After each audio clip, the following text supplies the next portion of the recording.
G'day there guys, not actually funny and uses deadpan humour as a crutch here. Back at it again with another episode of r/Am I the A-hole? Now if you love this content, I want you to sit back, relax, chuck a prawn on the Barbie, and enjoy the video. Posted by user BubblegumFun79. Titled, Am I the A-hole for refusing to help with housework because it's my wife's job? Before you give your knee-jerk A-hole, hear me out. For context, my wife, 25 female, and I, 27 male, have been married for 3 years. We have a 2-year-old daughter and live in a 2-bedroom apartment, which isn't very big. Outside of this argument, we have a solid relationship and I love her very much. Ever since our daughter was born, my wife has decided to be a stay-at-home mum until she starts kindergarten. While surviving without a paycheck is very difficult considering the area we live in, she was adamant that this would be the best for our daughter, as she had read development books saying that children should spend their fundamental developmental years with their mothers. As a result of this, I'm the sole breadwinner, and I work 2 jobs to support us, one of which is a manual labor job. When I come home from work, I'm exhausted, and I just want there to be dinner on the table and for the house to be clean.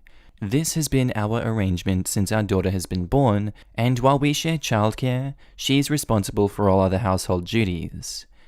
Lately, my wife has admitted that she's resentful of the fact that I don't help out more at home. While I'm constantly stressed and tired from work, she expects me to share the household responsibilities as well, such as cooking a few times a week, washing the dishes when she cooks, doing the grocery shopping with a list, babysitting for full evenings while she goes out with friends, and so on. I myself don't have the pleasure of going out drinking with friends either, and her requests seem unfair. She has all day to do these things, and they are her job. I told her how I felt about it, and now she's giving me the cold shoulder, complaining about it how it's because I have a toxic masculinity view of household duties. This isn't true. If the roles were reversed and she was the one constantly working, I wouldn't dream of asking her to help with running the household on top of that. Am I the a-hole, or is she being the unreasonable one? I seriously don't see what I've done wrong here. I get a feeling we see this situation come up a lot in this subreddit, and usually the answer is dependent on your family dynamic, because you know your partner better than we do. But I'd say if it's been going well for 2 years, and she's just now making a point of it out of everything, I feel like it is kind of unfair and unreasonable to suddenly be piling this on you. So if that is the truth, I do think she's being the unreasonable one. You're not being an a-hole per se, but I think there is wiggle room for taking some responsibilities over. And that's not to say she doesn't drop her responsibilities, we just figure out a solution together. But if the case is we keep them as they were going for the last 2 years until she does get to kindergarten, that's perfectly reasonable, and I think she should be accepting of that. Not the a-hole. You have to work 2 jobs so she can be a stay-at-home mother? Part of being a stay-at-home mother is doing the household chores. If she doesn't like the division of the housework, she can go back to work, and you can go down to working 1 job, and then you can talk about sharing housework. Thank you. The rest of the people commenting like to leave out that little bit of detail that OP's wife wanted to be a stay-at-home mum. Right? It's insane. He has to work 2 jobs so she can stay home. If she goes back to work when the kid's in kindergarten and he can hopefully quit 1 job, then he can do his fair share of housework. But until then, it's only fair that it's on her. It's crazy. I mean, let's use the facts to base our judgment on. People on here are quick to call him the a-hole, acting like he forced her to be a stay-at-home mum, and like working 2 jobs is easy. Furthermore, I haven't seen one comment calling OP's wife an a-hole for saying this toxic masculinity is the reason he doesn't want to help out. I wish the comments weren't so gender-motivated. Reverse the roles, we would be seeing a ton of red flag comments for a male saying his wife's toxic femininity is the reason she doesn't want to help around the house after working 80 hours a week. Honestly, the moment I read that she called his behavior toxic masculinity, I kind of saw a big red flag there, mostly because she'd chosen this path and knew he'd have to work double so that she could do it. He's being hella supportive, all things considered.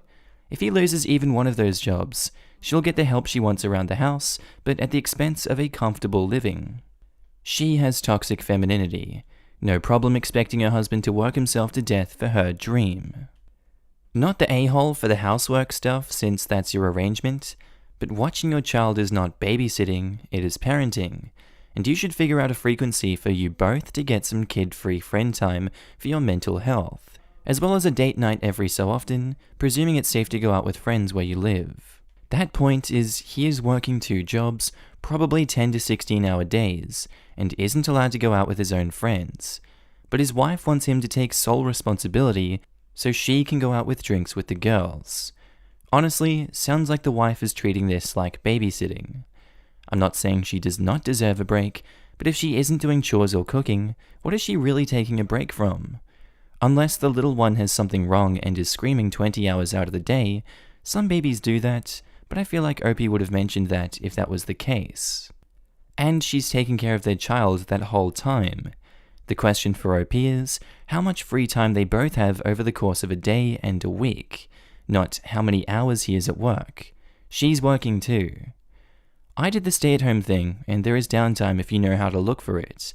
Like cleaning the kitchen, I had my girl strapped to me or sitting in her walker, talking with her, showing what I was doing, teaching them life lessons. There is nap time for you to call a friend or work on a hobby. You don't need to be attached with your child 24/7. More importantly, kids need to learn how to play independently. My 5-year-old is really bad at that, and there's nobody to blame except for myself.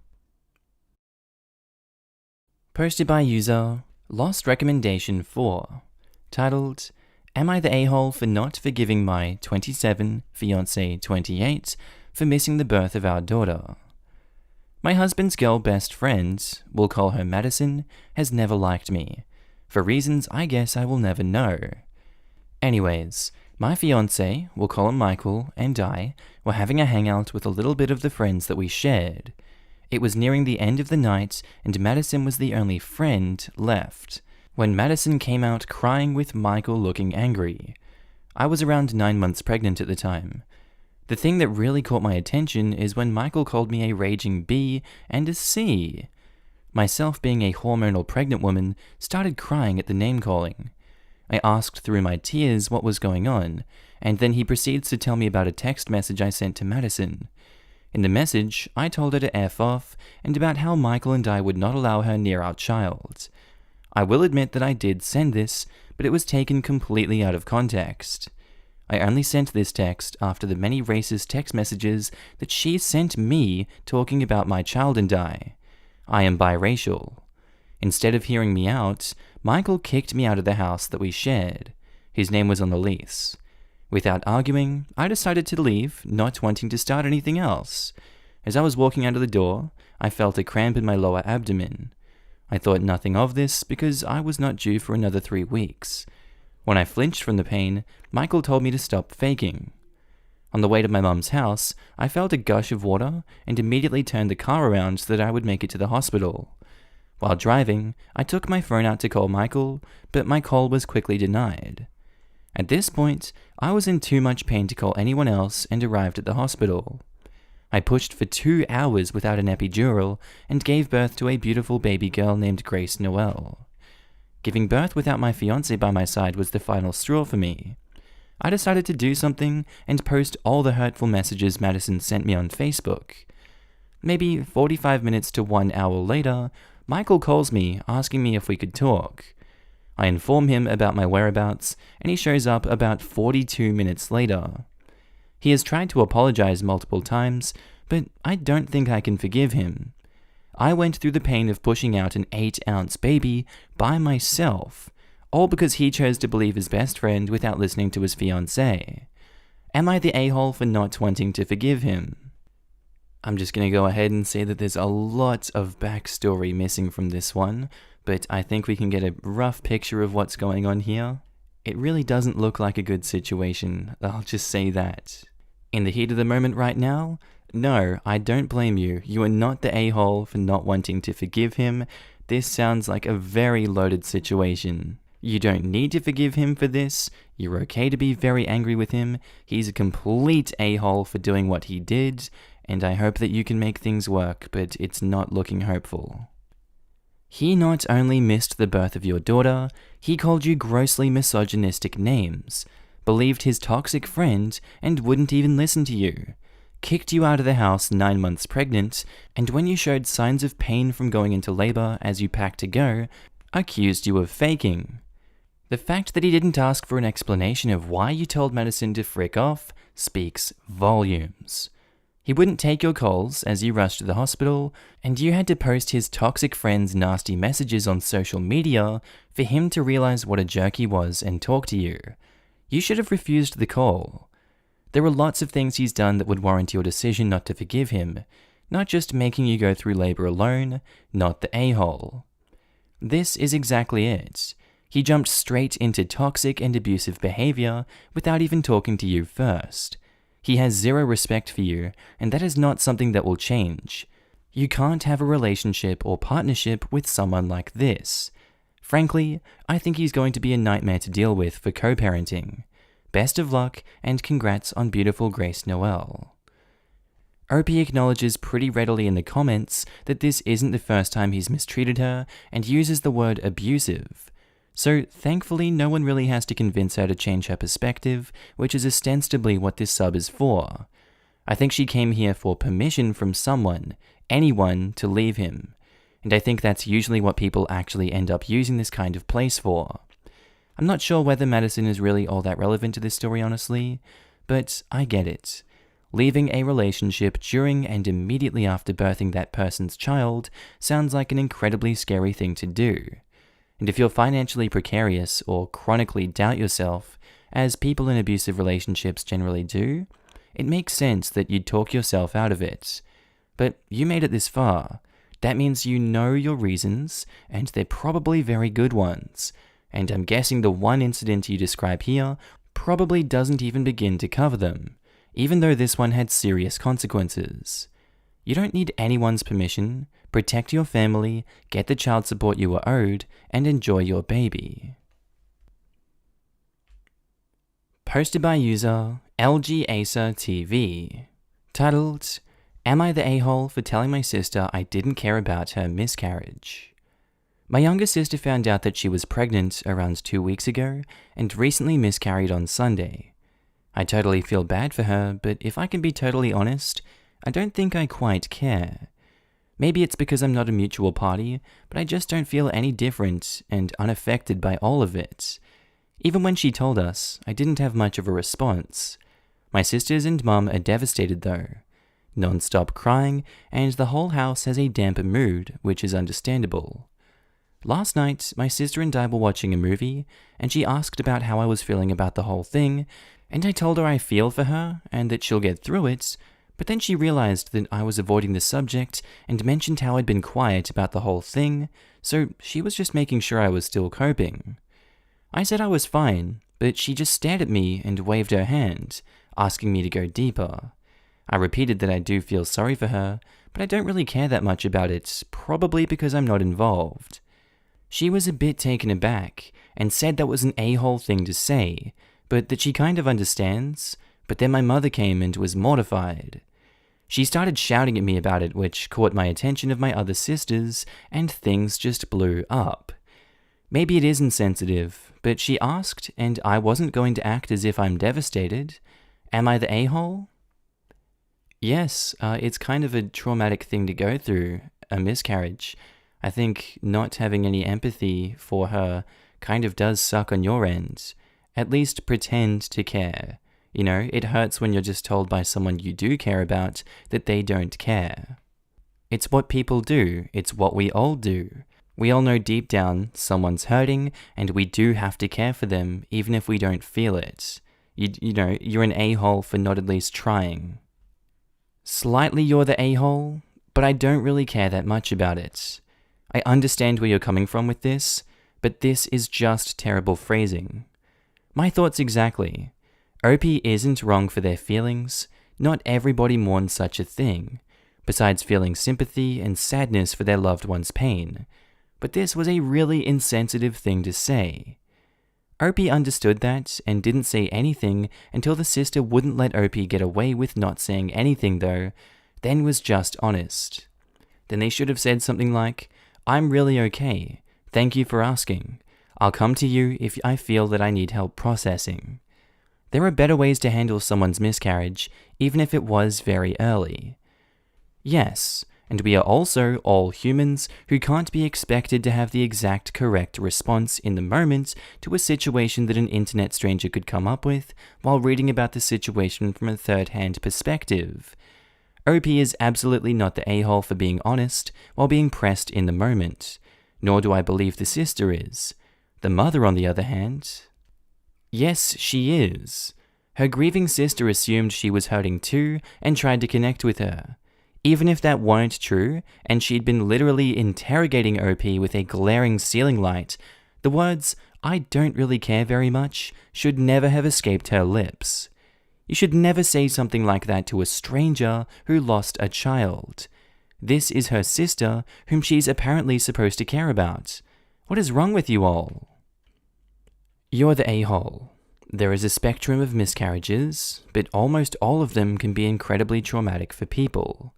She was looking for support of some kind, and even though it wouldn't have been true, sometimes you do need to lie in order to support people who are grieving a loss.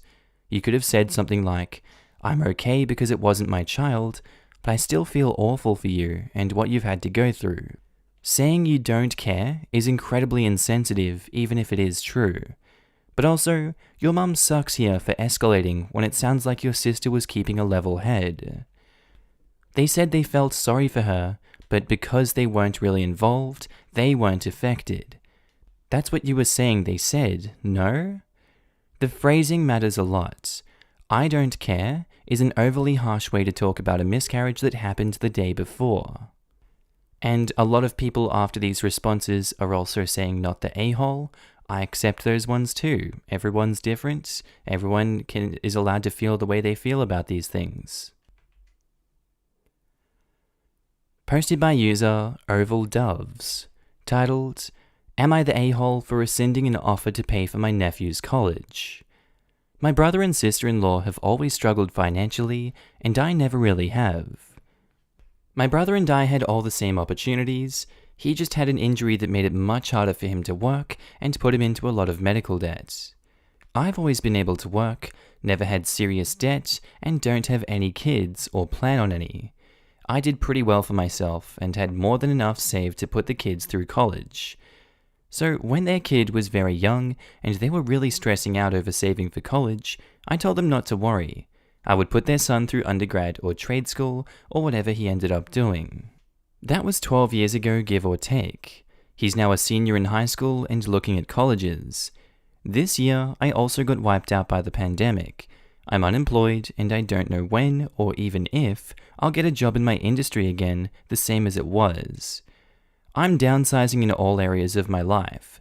I'm not broke or starving or anything, but I'm being way more conservative so I can keep paying my bills until I get a new job. Part of this included having the difficult conversation with my brother and sister-in-law that I can no longer help with their son's college in the way I initially had hoped. That if I'm employed by the time he needs the first check, then I can help with a portion. But if I'm still unemployed, I can't help at all. And in any case, I can no longer pay for all of it. So he should probably apply for some scholarships or other means of funding. They were ticked. That doesn't even really capture it. Enraged is more like it. They think I should be in much more dire straits before I revoke my offer. E.g., selling my house and moving somewhere smaller, working outside of my industry in a temp job, etc. I do still live much more materially higher class of life than they do, so I feel like a colossal a-hole that I'm not helping their son in the way that I had planned. On the other hand, I couldn't have foreseen these circumstances in a million years. This isn't a regular recession. The world as we know it changed. But none of this is my nephew's fault. He thought he had this security all this time, and right when he needs it, it's gone. I'm devastated, but am I an a-hole? I'd say yes. It's like the episode of Scott's Tots from The Office. You just promise and promise and promise all this time, and then at the last second you rescind and say, you know what, don't have the money, I'm really sorry, I can't do this anymore. But I can pay for your laptop batteries, that's cool, right? Yeah, I can afford that. Nah, you're an a-hole to do that for sure. And although you're not obliged to do it, it's fair that the family hates you right now for going back on it. A gentle you're the a-hole. I think that when you told them not to worry and that you would cover his schooling, you should have been putting money into an account for that purpose, not just banking on you being in the same financial position down the road. Your promise led to them trusting in you, and they didn't try to save because they felt secure. You were going back on your word, and your nephew is the one who is suffering. I understand that financial troubles are tough, and I sympathize with you on this, but the money should have already been set aside by now. He says, it was earmarked in my savings, and now I'm dipping into it to get through. I'm really ashamed of it, and I looked at it 100 different ways and had a financial advisor do the same. But I couldn't guarantee I'd make it through the stretch. I will likely remain unemployed without defaulting on other payments. I completely see your point and agree. I just wanted to make it clear that it wasn't as though it was future money I didn't ever at one time have or anything. You should have had it in an actual college fund, not in your own savings. In hindsight, definitely. At the time I just thought, alright, that money is for his college now. Noted, I won't spend that. I definitely should have looked closer into the proper channels. But if you had done that, you couldn't have touched it, and presumably, you'd still be able to afford life, just not the lifestyle you're used to. They probably would have been able to save a couple thousand at least if they had cut back, but you gave them permission not to. It's too late to rescind that offer in my honest opinion. Everyone is struggling right now, but you should have considered your word your bond, and that money off limits. I would still be able to afford life as in survival, but my top expenses now are my house, car, taxes, insurance. So while I do have very nice versions of all those things, I don't want to do something drastic like sell the house that I'm still paying off, in a buyer's market. Driving a less safe car, taxes are what they are, no wiggle room there, or cut back my insurance and risk really permanently financially fudging myself over if something were to occur, for which I was suddenly uninsured. It's a different lifestyle than my brother's family, but not an especially luxurious, lying back eating grapes off the vine one either.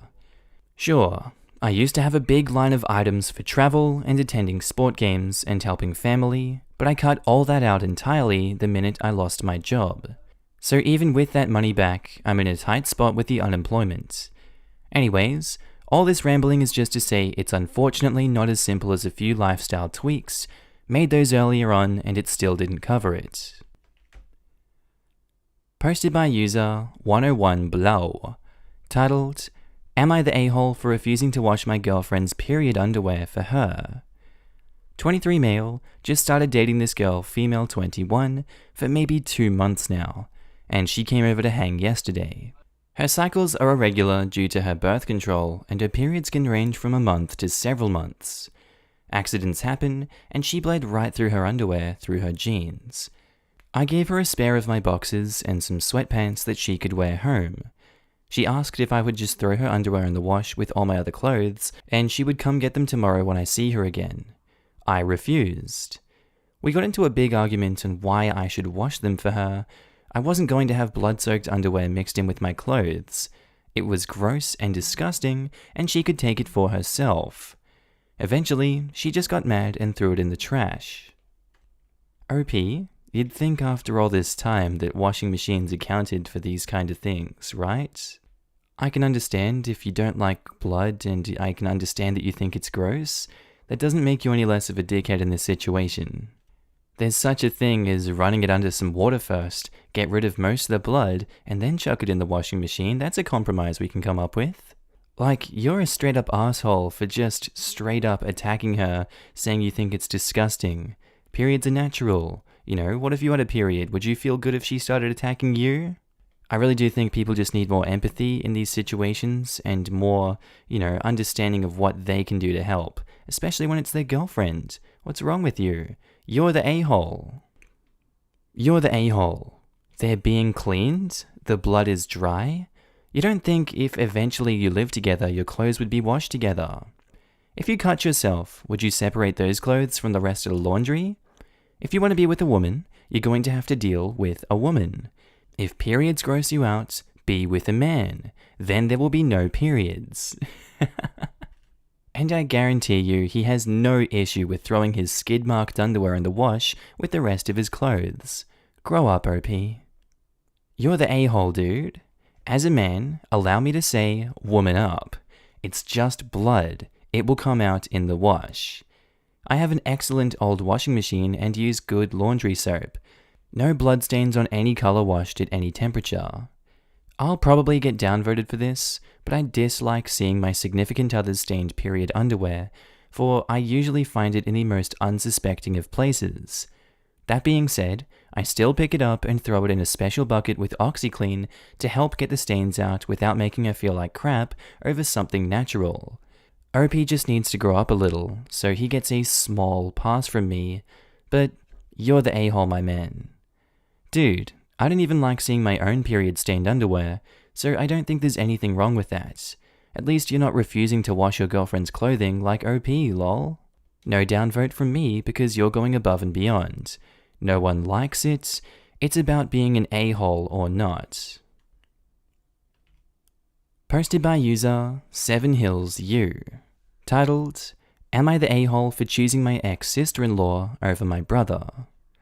So, my brother is from my mother's first marriage and is 10 years older than me. I am 25 right now and getting married pretty soon. Obviously it's a small thing. My brother, who is 36, had been married with his ex-wife for about 13 years. They don't have kids because they were child-free. I am very close to his ex-wife. Let's call her Rose. How could I not? She's been in my life since I was 10. But like 3 months ago, everything came crashing down. Apparently, my brother had gotten another woman pregnant, and Rose found out. He left her for his mistress, who was almost ready to give birth. I am extremely disgusted with my brother. For one, cheating is disgusting, and second, I legitimately love Rose as family, and seeing her hurt is unbearable. My brother has brought his new girlfriend around since restrictions have been lifted. I don't know. I don't seem to be able to get warm towards her, especially because she knew of Rose's existence. This weekend, I came to the decision that I don't want my brother at my wedding. Rose had told me it would hurt too much to come, but that she would make it up for me.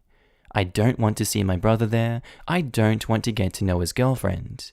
My fiancé is on board with that decision, but my family, however, disagrees. They say that this situation has nothing to do with me. And while I can say no +1 for my brother, I can't prohibit my brother to come to his only sister's wedding. My brother is apparently very hurt and has called me crying, but I don't know. I don't want to. Am I the a-hole? I'm sorry, did this family make the rules for weddings? They can't decide who does and doesn't go to your own wedding. What's wrong with them? They got a stick far up their ass that's tickling their brain? No, you're not the a-hole. Don't invite him. He cheated. That's on him. He made his bed, he's gonna lie on it. You invite whoever you want to your wedding. You're not the a-hole for doing what you did here, and I feel so bad for Rose. I wish her all the best. She didn't deserve to be treated like that, and you're not an a-hole for cutting him out like that. More power to you, OP. Not the a-hole.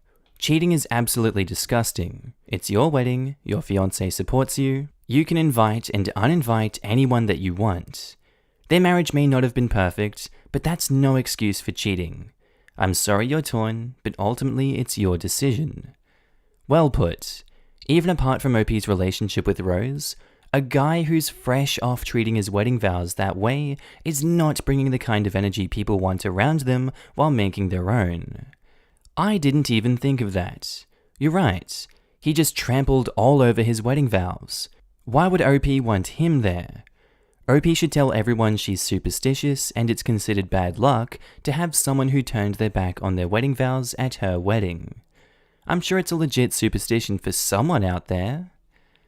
I don't get why people think you should have to invite cheaters to a wedding.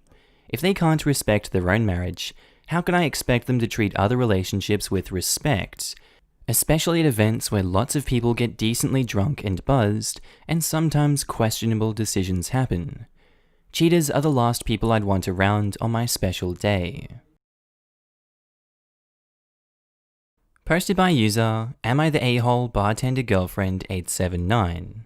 Titled, Am I the A-hole for showing up at my girlfriend's bar? My girlfriend works as a bartender at a relatively popular local bar. She has frequently expressed to me that she gets lots of unwanted male attention from the customers and even some staff. I keep explaining to her that she should quit and find another job, but she keeps insisting that she needs the extra money to stay afloat and help pay for university. Bars have begun to open up and serve customers in my country, so my girlfriend has returned to work and even picked up extra shifts. I don't like her working in such a place, and I frequently offered to loan her money to ease some of her stress, but she declined. So today when I was doing some errands in town, I passed by the bar which she works at and just decided to pop in for a moment. It was not as busy as usual, but it wasn't completely deserted. There were a few customers, mostly male, scattered around. I sat down and ordered a drink. She was working the bar. She barely acknowledged me, gave me a small smile, and served me my drink without so much as a second thought. I brushed it off and thought it was because she was slightly stressed. However, as I stayed longer, I noticed that she was smiling more at certain customers, borderline flirting with some. I managed to stay for the entirety of her shift. When her shift was finally over, she asked me why I stayed for the most of her shift. I was upset, because she wasn't treating me with the same respect as other customers. I told her I'd meet her at home, and when I got home, she was slightly annoyed because I waited for her shift to end. I tried to explain to her that I wasn't stalking or anything, I just popped in, and then was met with the pleasing image of her flirting with customers. She hasn't spoken to me and just made food and has ignored my presence. So, am I the a-hole? Edit, I didn't expect the responses to be this overwhelmingly negative. To clarify, I do understand the difference between smiling and flirting, and she was flirting. Also, I wasn't stalking her. Stalking has to be a repeated activity and involve harassment. My girlfriend found this post and we had a long conversation about her job. She apologized and we're fine now. You can shut up with your red flag comments now. Well, I guess judging by his reaction we can see that he is the a-hole for doing what he did. I personally wouldn't call it normal behavior to go and sit the entire shift out, not talking to them and just watching what they do the whole time. I mean, if you think that's normal behavior, that's fine, but in my books, that's a big no-no. It was kind of obvious she didn't want him there, and I feel like he read the room weirdly. I don't know, that's just my opinion, everyone has different ones, but going by that, he's the a-hole for the actions he took in this story. So many red flags from you. You show up at her work, uninvited, which is way over the line. If she wanted you to come and protect her, she would have told you. I would have been ticked if I was her. Then you sit there and monitor her. Also very creepy and a breach of her boundaries. And then you have the gall to criticize her for how she deals with customers? You do not own her. She is her own person. You crossed so many boundaries. Big you're the a-hole. I wonder if it was actually flirting or just her being nice to customers. Even if it was flirting, who cares? But considering this dude doesn't think he crossed a line, my money is on her being nice to him and assuming that it was flirting. Congratulations, OP. You're a nice guy. You're the a-hole. I agree. Bartenders make money on tips as well, and talking to the customers is a great way to ensure a couple bucks here and there. Of course she would focus on the customers, which is her job, over her boyfriend who ordered one drink and sat there for hours. Wow, yeah, you're the a-hole. You stayed to monitor her during her entire shift? Controlling behavior is not okay. I'm sorry to be the one to break it to you, but flirting equals bigger tips. It's a standard for bartenders and servers. Your behavior was out of line. Also, let's address this nugget. Wasn't treating you with the same respect as the other customers is laughable. You are her partner, not a customer. I treat people in my professional life differently than I do my partner, family, and friends. Your second point is spot on. Straight up, when I served, if a family or friend came in, they were put on the back burner and they understood. It's ridiculous that this guy doesn't understand that. Posted by user Am I the A-hole Depression, titled, Am I the a-hole for kicking out my new flatmate after she hid my medication?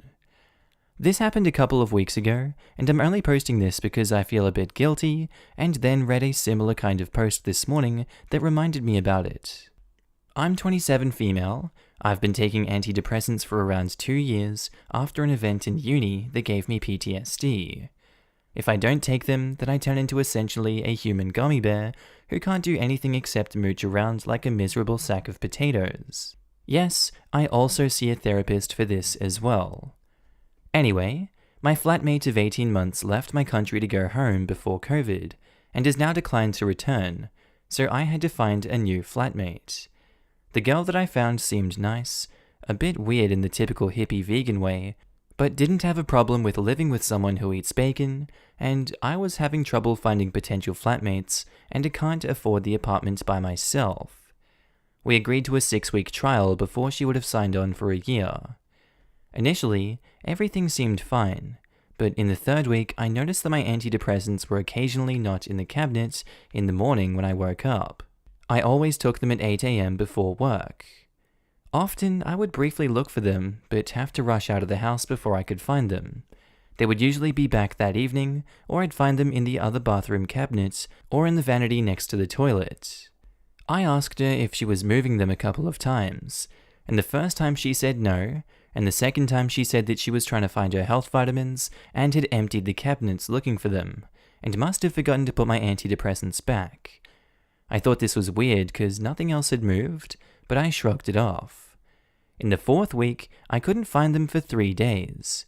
Confronted her, and she offered to help search for them, for her only to find them in the kitchen cabinets, and blamed it on me taking them into the kitchen, which I never do.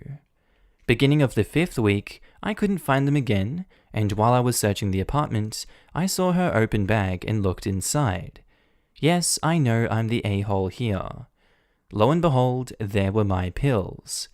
I confronted her that evening, and she said she was trying to wean me off them, and that I should stop putting that poison in my body. I told her that it wasn't going to work out, and find somewhere else to live. She threw a hissy fit and packed all her stuff that night and left. To be clear, I did say she had until the end of the trial period to leave. She didn't have to go immediately. Anyways, 4 weeks later, and I have a new flatmate who seems great. But the girl has been messaging me, begging me to come back because the friend she's staying with has kicked her out. Obviously, I have another flatmate now, so she can't move back in, but am I the a-hole here? Oh yes, let me, an amateur doctor who has no credentials, just wean you off the drugs. I'm obviously very smart, and I know better than other doctors who prescribe this to you, so I don't understand why you'd be mad when you figure out that I'm hiding this from you. This bitch is as dense as a Toblerone block, and she deserves to be kicked out, OP. Who does that? Like, that's genuinely disgusting behavior. You're not the a-hole for anything that you did.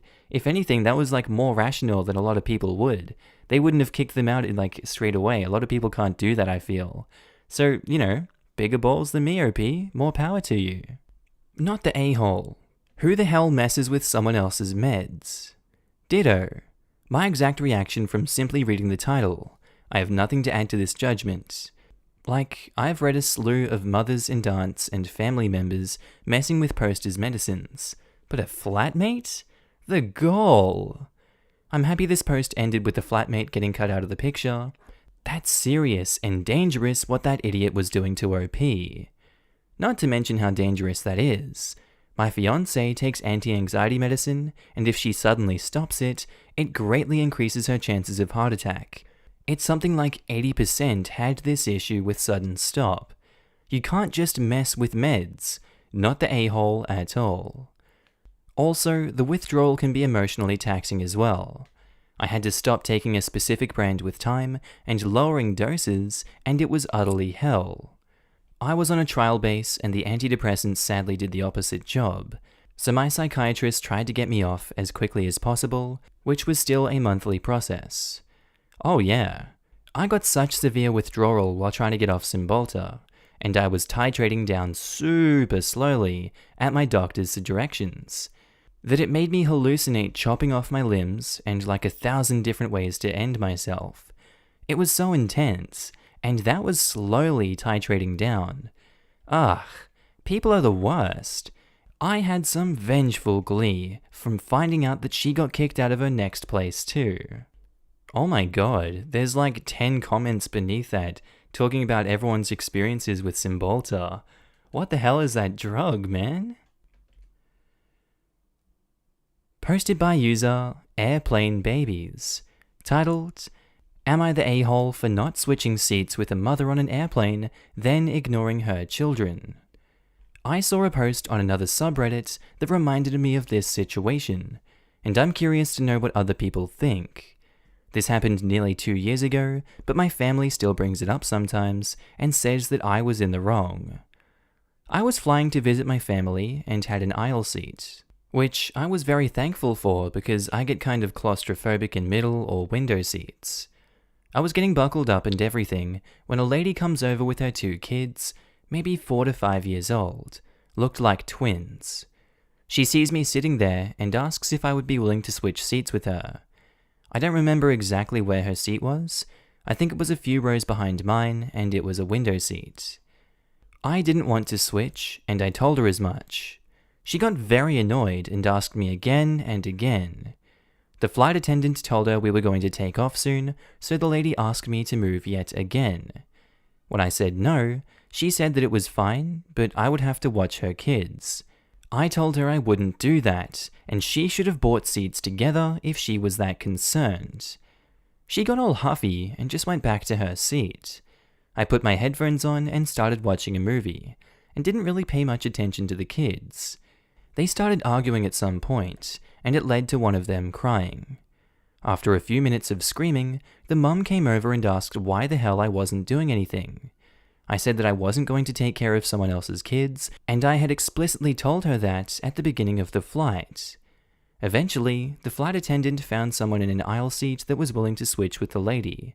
So that person took the window seat, the lady took my seat, and I took the other aisle seat. When I told my family about it, they said I was an a-hole and should have just watched out for the kids. I don't think it's my responsibility though. They're not my kids, and it's not my fault that the mum didn't buy seats together. Also, if something happened and the kids got hurt or something urgent, I would have helped. I just didn't want to spend my entire flight tending to them and breaking up arguments. Am I the a-hole for ignoring them? Not the a-hole. You are under no obligation to switch seats, especially if you paid for selection. If she wants to sit with her kids, she can pay for this. And by no means are you her babysitter. Her kids, her responsibility, end of story. Should she have gotten seats together? Yeah, sure. Maybe that was possible, maybe not. Did he have an obligation to switch seats with her? Nope, not at all. He bought the ticket, it's his seat. Did he have any obligation to watch the kids? Nope, not his kids. Reddit conclusion, not the a-hole, no obligations broken. Real world, anyone who won't allow themselves to be mildly inconvenienced so a mother can sit with her young children is being selfish. Compassion isn't required, but lacking it is what makes people a-holes. You're the a-hole OP. The reason the OP is the a-hole is that he didn't offer other possible solutions. If he wanted to keep his aisle seat, maybe someone else in the aisle seat would have been willing to swap with the mum's window seat. So a double move would have solved the dilemma. Instead, he gave the mum no good options, wasn't willing to move, wasn't willing to help. His family, who knows him best, made the right judgment. He is the a-hole. He has no obligation to find a solution for a problem that is not his. The mother or the flight attendant are responsible for it, and once they figure out what could be done, he obliged and moved seats. Yeah, this sub has actually shifted my beliefs on this. I used to also think that the person would not be the a-hole, but here I realized that parents often try to get seats together, but aren't able to, either because the airline switches them afterwards, which is out of their control, or because they're booking last minute, which is usually for a reason that is already making the family miserable.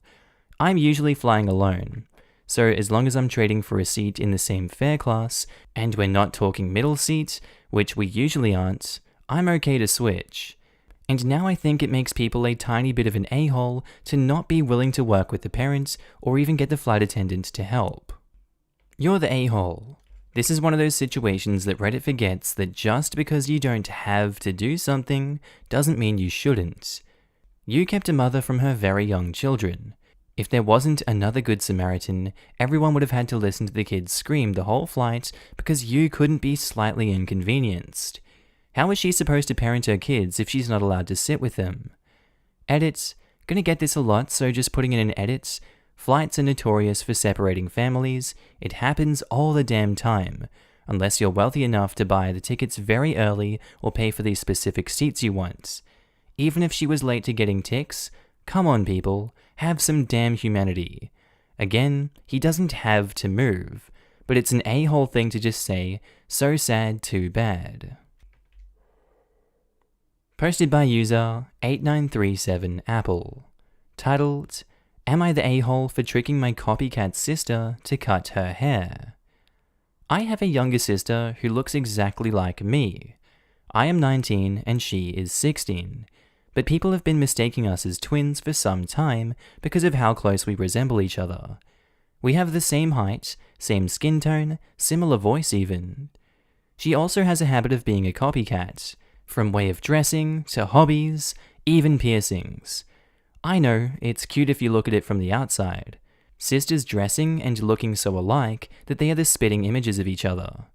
Honestly though, it's annoying and creeps me out sometimes. Like, yeah, we are quite close too, but why does she always happen to pick up everything I pick up? I have been asking her to stop that, but she always insists that she really just finds it suiting her liking that she just had to try it herself by getting similar, if not identical things that I have. One afternoon, I was tidying up some costumes in my college showroom and found a rather cute brown and pink wig. Looks like a mushroom. I put it on, think it looks rather funny, so I snapped a picture of it and posted it on my Instagram. I received a text from my sister asking if I really cut my hair. I did not mention that it was a wig. The a-hole part is, while I somewhat have a feeling that she might copy that too, I lied and replied, yes, I want a change of style. I went home when the weekend came, and lo and behold, my sister emerged with the same silly brown and pink bob cut, except this one on her is permanent. She was very surprised that I arrived with my hair still long, then realized that I lied to her. She was furious that she had to cut that silly hairstyle because she thought I had it, but truth be told, I never asked her to. She should have seen it in my picture that hairstyle looked super silly, and yet she still tried to cut her hair that way. Our parents think that it was a really bad joke and wanted me to cut my hair too to make it up to her. I wonder why did they not stop her in the first place? And while I feel sorry for her, I am somewhat glad that at least she won't be able to copy my hairstyle now with her hair so short. So I'm keeping my hair long. Well, how the turntables. While it's not morally the right thing to do in my opinion, I don't really think you can be an a-hole for duping her like that.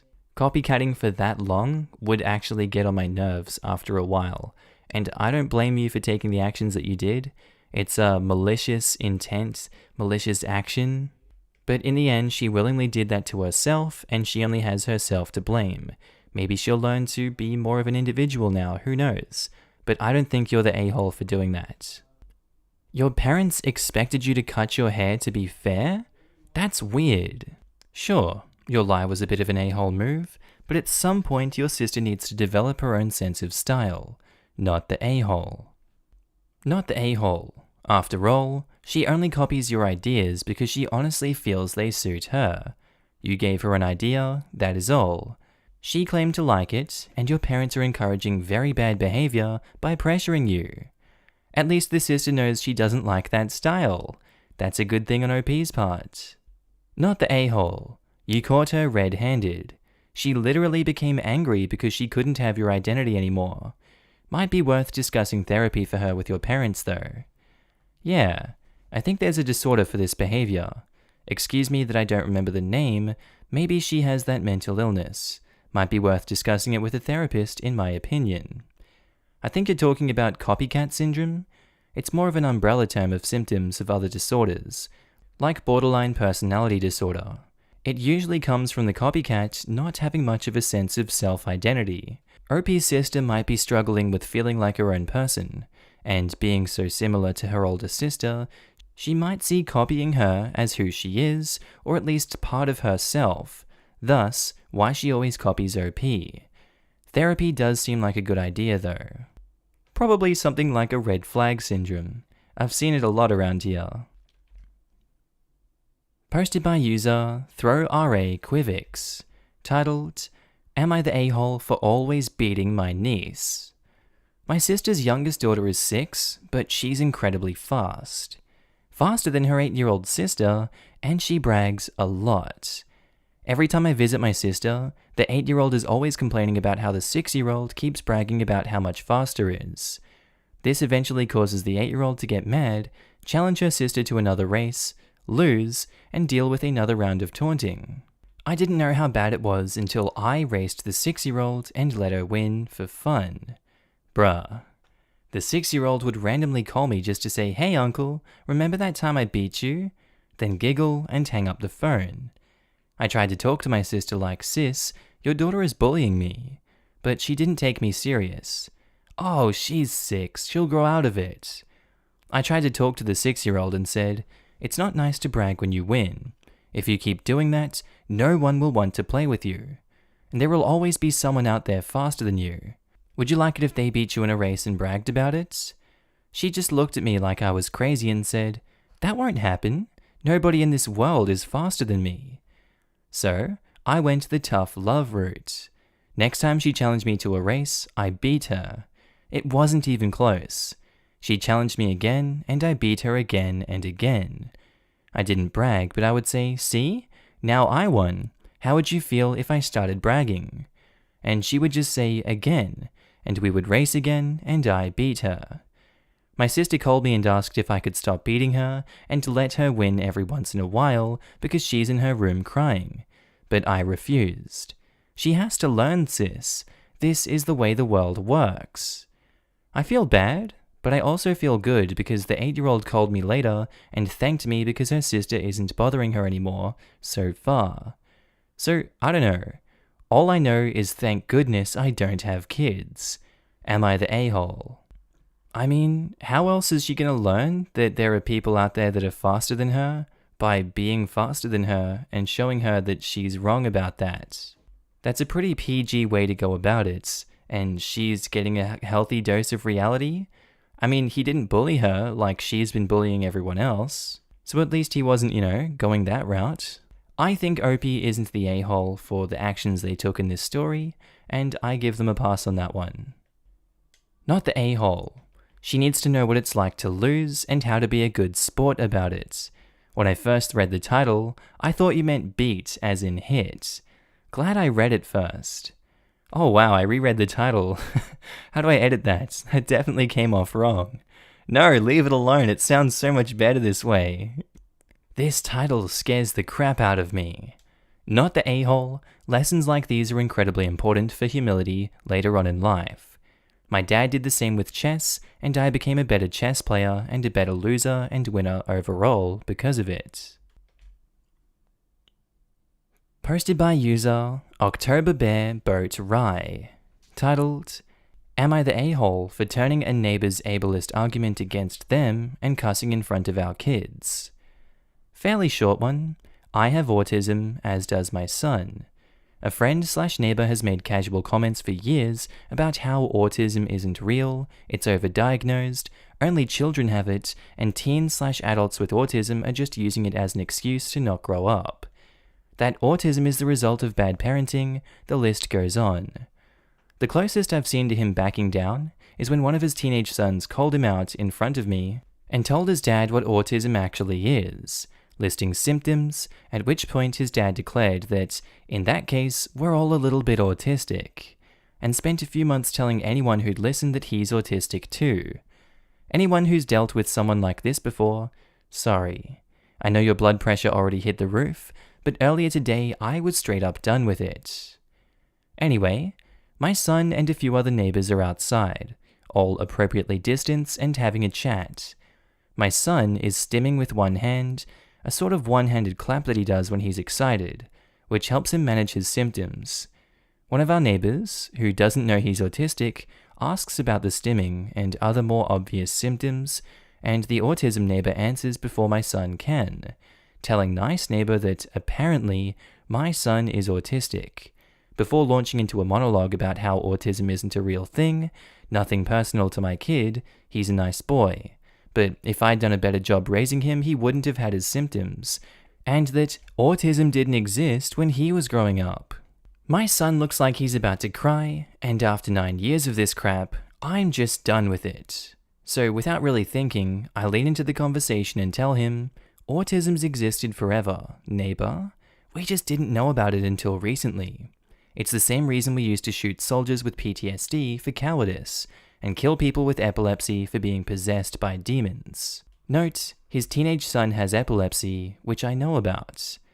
Your personal ignorance in the face of modern knowledge doesn't prove or disprove crap, and I don't know why you're so proud of the fact that your brain is still running 50 years behind the rest of the world.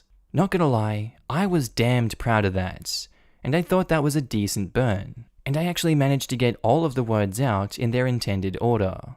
I'm not an eloquent speaker, lol. Well, everyone's mad.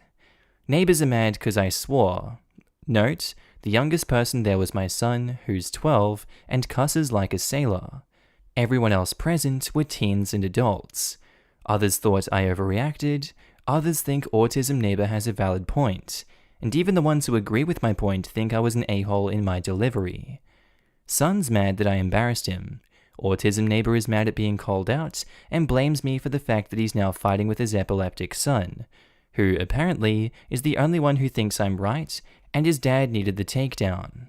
The kid literally knocked on my door to tell me as much, and now autism neighbor is mad about that too. Am I the a-hole? No, personally, I don't think you are for that. I don't know why he's bringing up all this pseudoscience, like, it didn't exist before. I'm autistic too. How tone deaf are you? Come on, man. You're a grown-ass 50-year-old adult. How have you not learned throughout those 50 years that walking around parading yourself as such is, disgusting? It's genuinely disgusting. OP, you're not the a-hole, and God bless you for standing up for everyone. Edit and wholesome update. Holy crap, this got big while I was sleeping, XD. I'm in the UK, by the way, since some people mentioned countries. Thank you so much for the awards and upvotes. I've only posted to Reddit a couple of times, so I'm new to it all, but for real, thank you. And sorry to the people I apparently upset with my karma grab. I don't know what that is, but I assume I did it. Sorry, didn't mean to. To answer some questions, I said crap. That was the extent of the cussing. But again, British, a nice white elderly neighborhood as well, so crap is definitely swearing here. Also, for those who asked if this was rehearsed or commented r/that happened, yes, it's something I've said before quite a few times over the last 2 years, almost verbatim. It's my go-to response to autism deniers online, which is why it's so polished.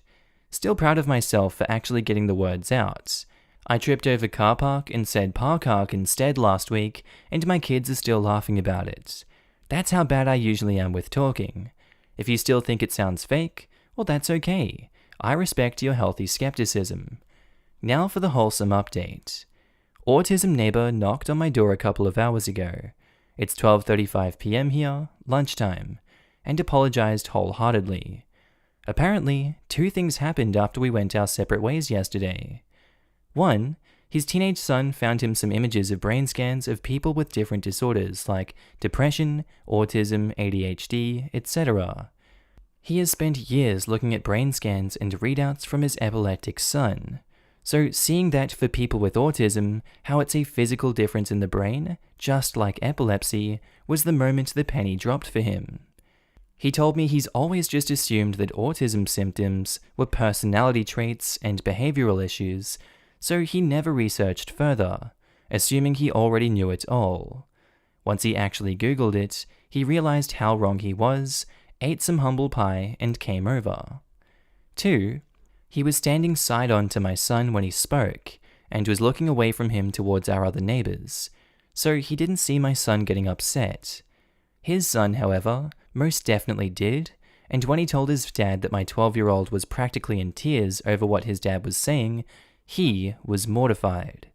He genuinely hadn't realized that his difference of opinion could hurt someone, and he asked to speak to my son to apologize to him as well. I've mentioned it in a few other comments, but the neighbor is a genuinely nice guy in general. His comments were born of ignorance, not malice. He's outside chatting with the other neighbors now. It's a daily thing, and has already told them that he was in the wrong, admitted he's been making comments like that for years, and defended me to them for telling him off. It seems to have all died down now, though I do still want to speak to my son about how he's feeling. He just doesn't want to talk to me at the moment about it, so I'm giving him space.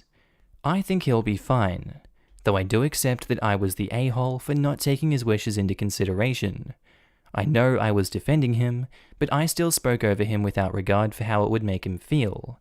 I let my temper get the better of me, and whilst I do think I was justified, I definitely want to own the harm I did or could have done to him. Posted by user Katie and her pup, titled, "Am I the a-hole for saying that my identical twin will always be number one in my life?" I grew up with my parents, 2 older sisters and twin sister. My twin Kayla and I are very close, and the twin bond has caused issues with people in our lives. For years, our 2 older sisters have said they feel left out with me and Kayla. Even though we did spend time together, or with just one twin, Kayla and I were definitely exclusive sometimes. Things with our sisters have gotten better with time, and we're good now. I also know my mum was hurt when Kayla had her first baby, and the only 2 people in the room were me and Kayla's husband. She was in the room when one of our older sisters had a baby, and was hurt when she wasn't invited. Also, my mum didn't get to be very involved in wedding planning like she was with our older sisters, because Kayla and I planned it all together. We were very close to mum, so it's not a relationship issue, it's just, yeah. I've had 3 serious boyfriends and told them, my twin and I are very close. She's a huge part of my life. She'll always be my number one because she's literally my clone. You have to be okay with this for our relationship to continue. For the first 2 serious boyfriends, they said they were okay with it until they weren't. And that's totally fine. I get it. My husband is the most sweet, selfless, giving person. Not a jealous bone in his body. He's never had a problem with how much I turn to Kayla because he knows that he isn't competing with Kayla. He is in his own role and no one could ever take that from him. We dated for 3 years and he saw how often I turn to my sister, how much we talk, how we run things by each other, choices and long-term planning is done together, etc. and was fine with it. The problem? My sisters came over to my house a few nights ago for dinner. My older sister said, "Things are scary right now. I spend so much time worrying about my husband and kids." And my other sister responded with something saying pretty much the same thing. Then Kayla said, "I know, right? What would I do without Katie, my baby, and my husband?" Both our older sisters said, "Why are you mentioning Katie's name next to your family?" And it turned into our usual squabble. My husband and I ignored it. We're very used to it, lol. Kayla said, "She's literally my twin. Of course we'll be closest." Older sister said, "Even over your baby and husband?" And Kayla said, "I love them all, but twins are different. Isn't that true, Katie?" And I said yes. This is where my husband got upset. He was hurt that I would place Kayla over a future baby, whereas I'm confused, because that's something I told him years ago, and he's always been okay with it. Also, older sisters are continuing to be mad about it, feeling left out, but also being oversensitive. I'm tired of them making me feel like I can't spend time with who I want to be with, or being scared that I'm making them feel bad. I don't really know what to say about this one, honestly.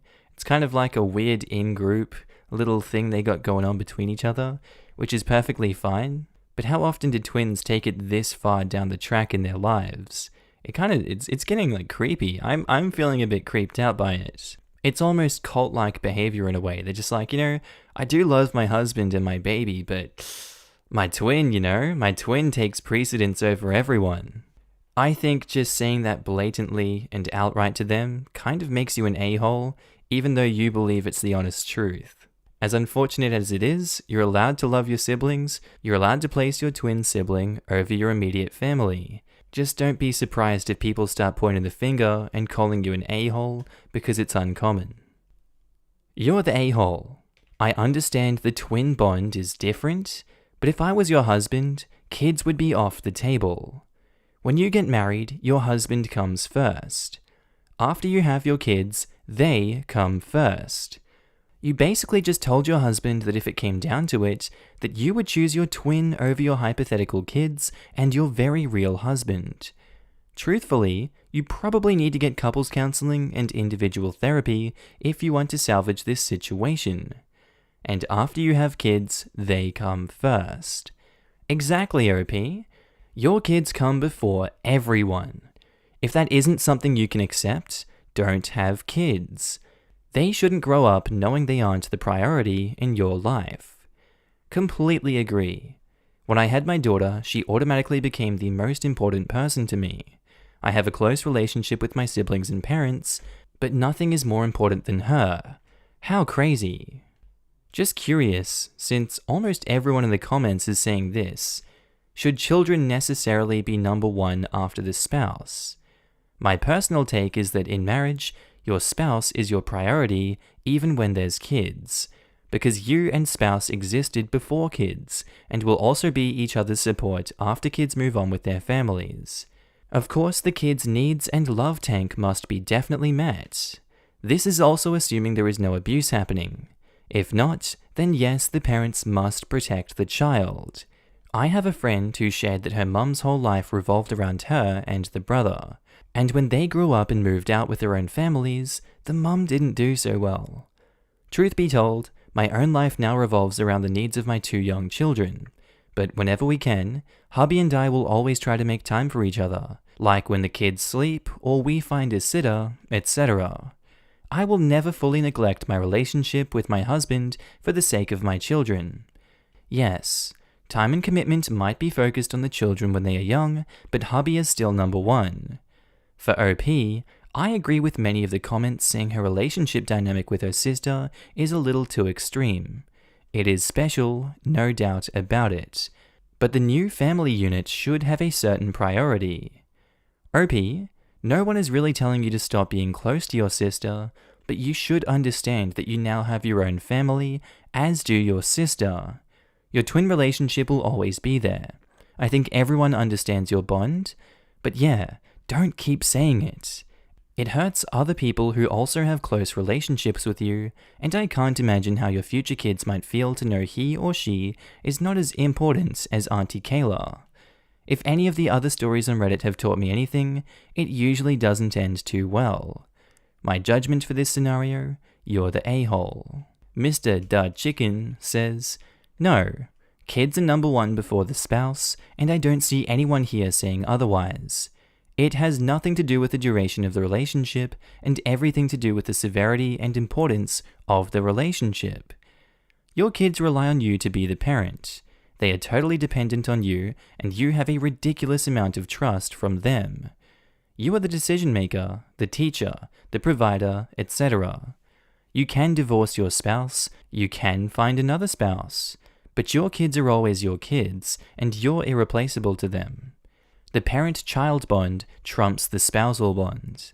The only difference is that you have to break the parent-child bond when your children reach adulthood, which is why that's often very hard for parents.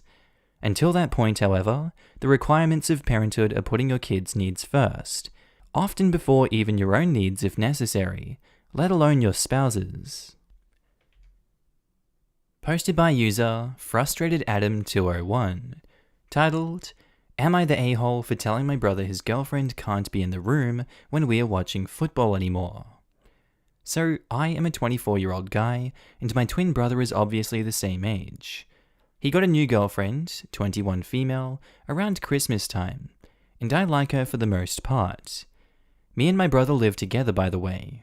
I have a full-time job, and he has a part-time job while studying, so I pay more of the rent than he does. But recently, since the football has started again here in England, Me and my brothers are huge Arsenal fans.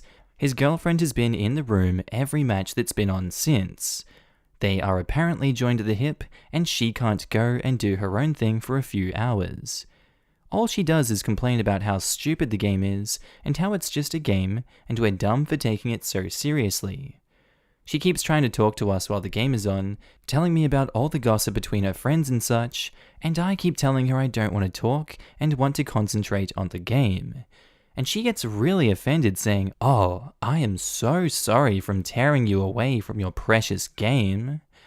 Though my brother entertains her with those conversations, and it's really annoying trying to watch with her loudly banging on about random crap at the same time.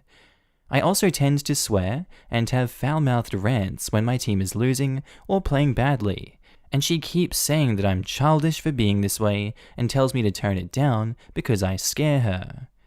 Yesterday, Arsenal won the FA Cup semi-final, and I loudly celebrated and screamed in happiness when we scored. And she left the room, and my brother went to talk to her, and came back in saying I needed to apologize because I scared her so much that she almost cried. I told him no way. I'm allowed to celebrate my team scoring how I want in my own home. We argued, and they left. My brother came back later, and we argued again, and I told him that I never want her to be there when I'm watching a match again because she ruins it for me. Our relationship is certainly rocky because of this. Am I the a-hole? Oi, nah, but how good's the footy, eh? Has this woman never been around like a football crowd, in a pub, in a private scenario before? Has she been living under a rock in England? That's genuinely just the culture. Come on, the brother has to know that as well. He's just enabling her annoying, childish ways, and that's not cool. If a man wants to enjoy the footy and be passionate about it and have a good time, let him. If she's going to be a sourpuss about it, she can leave. I don't think OP is the a-hole there. I think OP is very passionate about footy, and I don't blame him. Keep doing you, brother. So, she doesn't like football, but insists on being there when it's on and ruining it for everyone else? Not the a-hole. It's your house, your rules. I hate football, but if my brother or stepdad have it on while I'm at theirs, I find something else to do or leave. Sounds like the girlfriend needs to grow up. Agreed. I generally find sports boring, but I've watched games with family members that enjoy it, and I will watch it for a bit while on my phone or gone off my own. Right? I'm not a fan of any sport, especially on TV, but the brother's girlfriend is a huge a-hole. My husband has a studio. It's right next to the living room, not soundproofed when he's making music, I just have subtitles on, because it's his passion, and when he feels it, he plays it. But the amount of women that complain about their significant others playing too loud or whatever shocks me always. If you don't like it, go do what you like. It's not a hard or difficult thing, that's what she said. I will never understand people that can't justify themselves, but bitch at others for knowing or having something that does. OP, not the a-hole. Your brother should take this as a red flag, lol. Can't even believe I typed that. Posted by user Am I the A-hole Throwaway 71920. Titled, Am I the a-hole for not telling my neighbor I had started a college fund for his kid? Full disclosure, I 100% do not think I'm an a-hole for this, but they are harping on it, and I'm just looking for an independent opinion. I, 36 female, bought a rural property in 2016. This property has a very large yard and a long driveway. I also travel a fair bit for work. I was looking for a service to handle shoveling my driveway in the winter and handle mowing my lawn in the spring, summer, and fall. Mostly because I'm gone a lot, but also because I just don't want to deal with it. I was talking to my neighbor, R, who said his son A, 14 male, was a hard worker and wanted to make some extra cash, as he was saving for college. So A and I came to an agreement. Every weekend, he would mow my front and back lawn, and I would pay him $40. In the winter, whenever it snowed, he would come by and plow my driveway. Firm $40 a week whether or not it snowed. He would just drive on over with his tractor and handled it. It worked very well for 4 years. This kid was a godsend. I foster dogs, and if I have to go out of town unexpectedly, he would come over and feed them and play with them and love on them and just have a grand old time, and he would be compensated accordingly for the extra work. All in all, I probably paid him $3,000 to $4,000 a year for the work. I made good friends with his folks. I get invited to all the family parties, his older sister had a baby, and I went to the shower. So, it is obvious I have a soft spot for this kid. Knowing that he was working so hard to try to afford to go to school, every time I paid him, I would also set aside the same amount of money and I put it into an envelope. I was invited to a socially distant graduation party earlier this month. He graduated from high school and he's going away to a state school about 2 hours from us next month. I took that envelope full of cash to the bank and got a check which totaled out a little more than $12,000. I included this check in the card that I got for him for graduation, and I thanked him very much for helping me all these years, and wished him well as he moved on with his life. He was extremely thankful because his mum has been laid off, and they were worried about how they were going to pay for school, and they were trying not to let him go into debt. Now, the issue. I was worried that his parents would think of this as charity because his mum had been laid off. This plan had been years in the making, and I hadn't mentioned it to them because I didn't want them to count on it for whatever reason. I wasn't in the financial position to offer it to them when the time came. The neighbor's mama called me extremely upset that I hadn't told them about the fund prior for 2 reasons. 1, it overshadowed their gift to him, and 2, they had spent so long worrying about how they were going to pay for this, and if they had known about what I was going to do, it would have saved them a lot of stress and problems. Am I the a-hole? Personally, I think this is the smarter approach to helping someone to get through college. That last post where the guy promised from a young age that he would put the money towards the kid, and then when it came to the time, coronavirus just now hit and he's like, I genuinely can't afford it, I've been unemployed, I've been laid off. I'm sorry, I can't do this for you, fella. This is the better way to go about it, so there isn't any expectation and there's no feelings hurt with a promise on the horizon. I can understand why the parents are upset, but I genuinely don't think they have the right to be upset about their son getting $12,000 for college. That's just not right. I think OP is justified as not the a-hole in this situation. The parents are the a-holes for blowing up. Not the a-hole. How could you ever be considered an a-hole for something so generous? They shouldn't be upset because you overshadowed their gift. They should be happy for their son. As for saving them the stress, it would have been more cruel to promise what you could not guarantee. See The Office episode Scott's Tots. And that one comment telling me that it's not Scott's Tots. It was Scott's Tots, okay? Shut up. I'm not listening to anyone that tells me that situation wasn't Scott's Tots. Not the a-hole. Perfect example of making a promise you can't keep, and if you did tell them, it sounds like they would blow that out of proportion as well. I am sorry that you're out of a good worker though. He sounds like a good kid, and you will be a good adult. And he will be a good adult, but okay. I would be cautious if the neighbors try and foist another of their kids, if they have any, to take over. They might have unvoiced expectations that you will present another large check in the future. And I'm sure you didn't overshadow their gifts. The son expressed that his family was on hard times, and it seems like he has a solid head on his shoulders. While he appreciates your gift because it would make his life easier, and is super generous from someone who doesn't have to be, he surely appreciates whatever sacrifice his parents made to get him a gift as well. I'm in this parent's shoes. My parents are both better off than I am. Their presents to my 18-month-old daughter are worth more than the presents I give to her. I thank them very nicely, and be grateful that my daughter gets to have nice things that I otherwise may not be able to afford for her. In addition, I worry for years about finances for my house, which is a long story. And when it came time to need to fork out that money, my mother generously said she would make up the balance. I thanked her very much for making something that I hadn't been looking forward to very easy. Not the a-hole. You made a generous contribution, which A was very grateful for. This is about A having the finances for his education. Don't let his parents make it about them. Personally, when it comes to Scott's Tots, I didn't think that was the most cringe episode. Phyllis's wedding actually hurt me more inside. I hated Phyllis's wedding more than Scott's Tots, I'm sorry. Controversial opinion, I know. Posted by user NoFormal8875. Titled, Am I the a-hole for telling my sister I don't want her and her new poly partners staying with us, even though I was initially okay with just her boyfriend? I don't know about you, that sounds like a party to me. Throwaway account. My sister had plans to stay with us for months. She lives in a city that had a hard time during the pandemic and wants to stay with me, my husband, and my kids for around 2 months to unwind and escape. We live in a very tranquil and picturesque part of our state. I was totally okay with this. We have a big house and my kids love their auntie.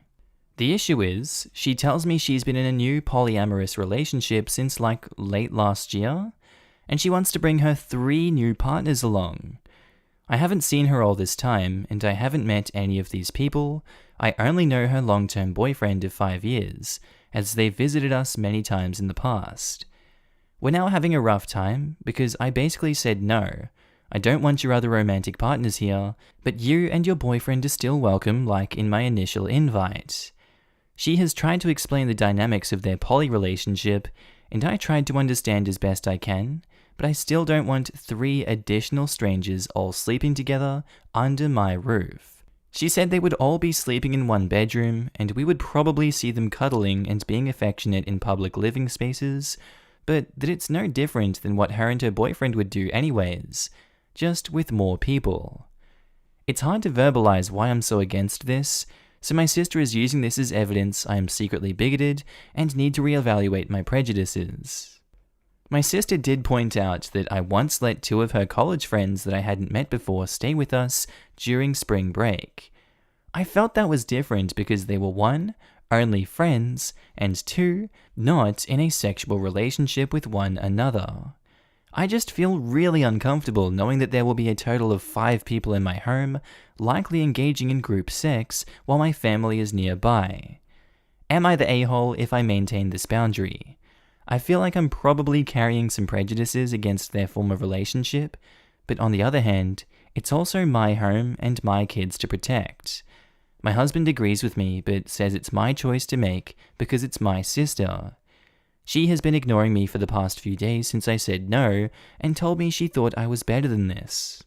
Come on, sis. We just want to have kinky group sex, just 5 of us every night in the bedroom in your home. Why won't you let us do it? I don't understand. Why is she trying to shield this with, you're just being prejudiced. You're just a bigot. No, that's not an acceptable thing to put on someone else. I'm sorry if you believe that. OP, you are not the a-hole if you maintain this boundary. If you're not comfortable with that being in your own home, with your own children, that's fine. Continue as you are, because I probably wouldn't do it myself, and I believe a large majority of people share this same view. It doesn't feel right, especially with the whole pandemic going on. Not the a-hole. There is a pandemic. She's lucky she and her primary partner are invited. 2. Why in the world should you be obligated to host additional people that you don't know and didn't plan for? 3. You can have no issue with her being poly while taking issue with her inviting over some randos that she just started dating. Sounds like she's trying to use your tranquil home as a booty vacay. 3 specifically is why OP is not the a-hole in this situation. Yes, 1 and 2 are important, but it literally sounds like she wants a summer vacay with her new poly pals and is peeved that she won't get that. OP, you are not obligated to put the health of your family at risk during this pandemic with 3 people you've never met. Your sister should understand this, especially with kids involved. And rehashing the 2 college friends part, just because you were kind once doesn't mean you need to extend that same amount of generosity again, not the a-hole. Not to mention, spring break is like a week. 3 strangers in OP's house for 2 months? I would nope out of that automatically. Mind you, it does sound like Opie is squicked out by the poly thing, which would be something to think about and work on. But you can be the most open-minded person in the world and not want to open your house for a sixth of a year to people you've never met. Not the a-hole. Some poly people, especially those new to the lifestyle, can be like some vegans, i.e., really annoying and aggressive about it, proselytizing and haranguing anyone who doesn't convert. Like Opie's sister, claiming bigotry because her sibling doesn't immediately roll out the red carpet for her new lovers. One of those people who makes the poly community cringe. Hold up, did I read that there will be 5 people? As in sister, boyfriend, partner A, B, C. Forget the polyamory part. As long as they're happy and have a healthy relationship, it doesn't matter what they do. But why would they think it's okay to bring that many people into a house with children during a pandemic?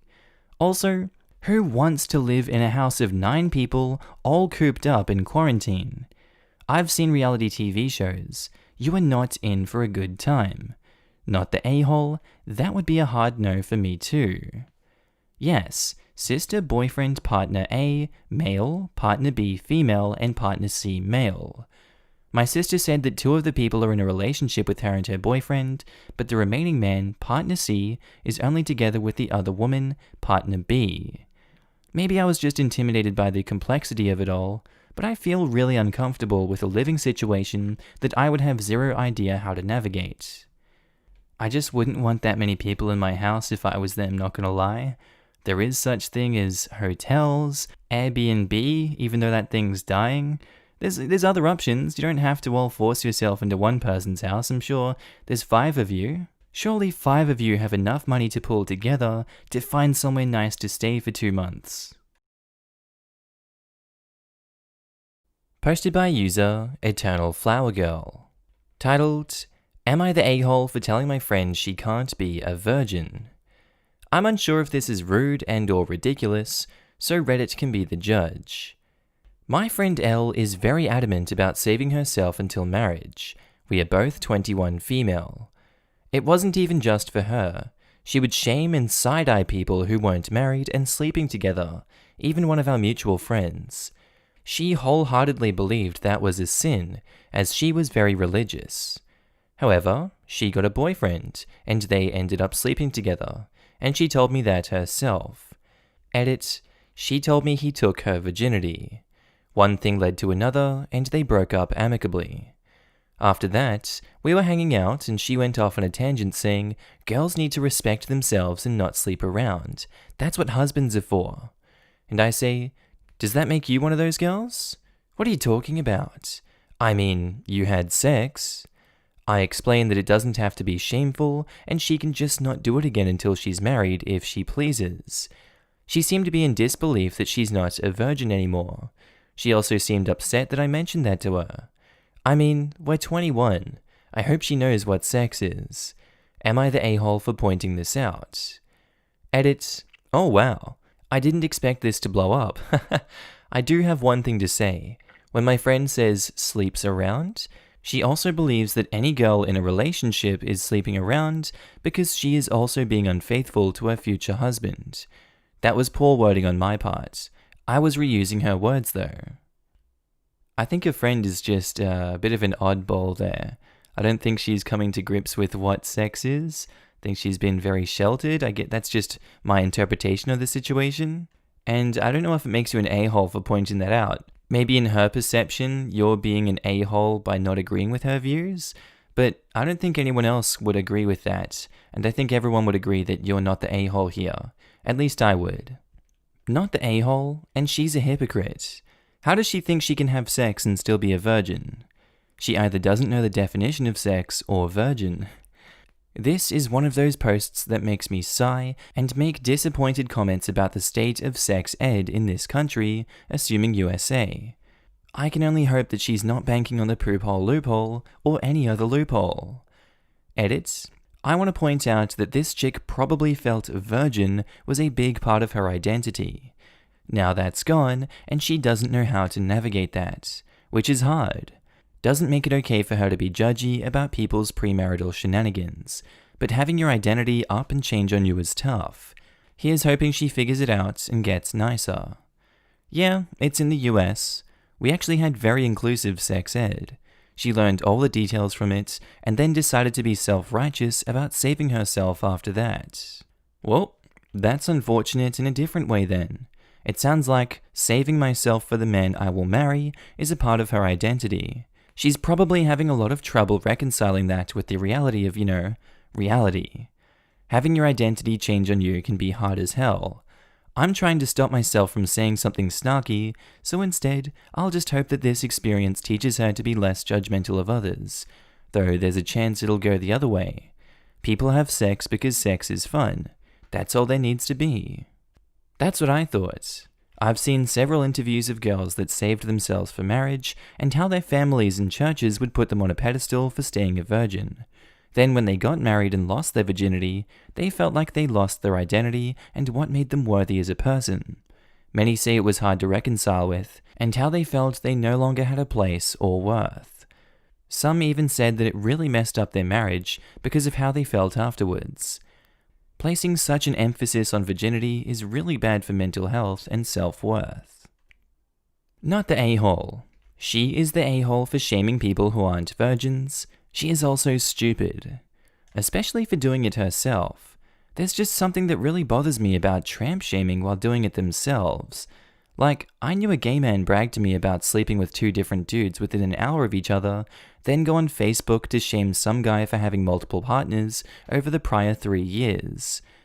I've also had guys freak out at me because I've slept with other people before I met them, despite being sexually active as well. Not the a-hole, and calling out a shamer is acceptable if that person is being an abusive jerk, in my opinion. I've never encountered it before. Why do people care if you've had sex with someone before being in a relationship with them? I mean, if they knew you were sexually active, why are they mad? That doesn't make any sense to me. So many mental gymnastics going into their reasoning there. Posted by user, Am I the A-hole win period? Titled, Am I the a-hole for defending my sister's period against my stepmom, even though I don't have a period? I, 16 male, have a twin sister, 16 female. We live with our dad and stepmom. Our dad is an essential worker, so he's out working most days, leaving our stepmom. My sister's periods are bad. She's on medication to help with the flow of blood, but she doesn't have any prescribed painkillers. And her cramps are bad. She can barely move, and sometimes she throws up. We have some off-the-counter painkillers that my dad got for her, which helps her a little. When my sister has her period and cramps, she usually doesn't leave her room. I'm normally the one she will let into the room since we were very close, so my stepmom doesn't fully understand how bad her cramps get, but I see them firsthand. Only my dad and stepmom know where her painkillers are, as she's too unorganized and would probably lose them. Every time she has a cramp, she tells me, and I go ask my dad. My dad was at work this time, so I asked my stepmom where the pills were, and she started saying how my sister was such a drama queen. I didn't really have time to argue with her since my sister was in her room in pain, so I ignored it and just kept asking, but she wouldn't tell me. At this point, I just called my dad, and he told me where they were, and I got them for my sister. I could have just left it there, but my stepmom's comments really annoyed me. I went back downstairs and called her a fudging dick because she didn't just show me where the pills were. I told her she was out of place to deny my sister her pills and have to make me call my dad when he was at work, and that she should have just shut her entitled mouth up and told me. Not word for word, I curse a lot. She told me that a girl her age is just being dramatic and everyone has cramps, so she didn't need to have the painkillers in case she became dependent. She told me she had cramps too, and they went away by the time she hit 25, and she didn't use any painkillers for them. I told her she had no idea what she's talking about, because she's never actually seen the pain my sister goes through, because she never bothers to check in on her. She told me to shut my mouth because she had more of an idea about what a period was like than I did, because I'm just a boy. She told me if her period was really that painful, she would have come downstairs and asked for the pills herself. I told her she could barely move from the pain, so of course I'm the one who has to get them. At this point, I was getting really mad, and I didn't want our neighbors to hear my yelling, so I just went upstairs. I told my sister about the fight, but she really didn't give me an opinion on the fight since she was half asleep. I've been thinking a lot about it, and I'm very sure I'm in the right, but I don't want to act like I know everything about periods, since I've never had one and she's had many.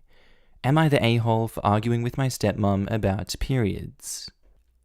I don't think you're the a-hole for arguing with her about it personally. You're young, and you haven't got much experience with it, and obviously you've not gone through it yourself.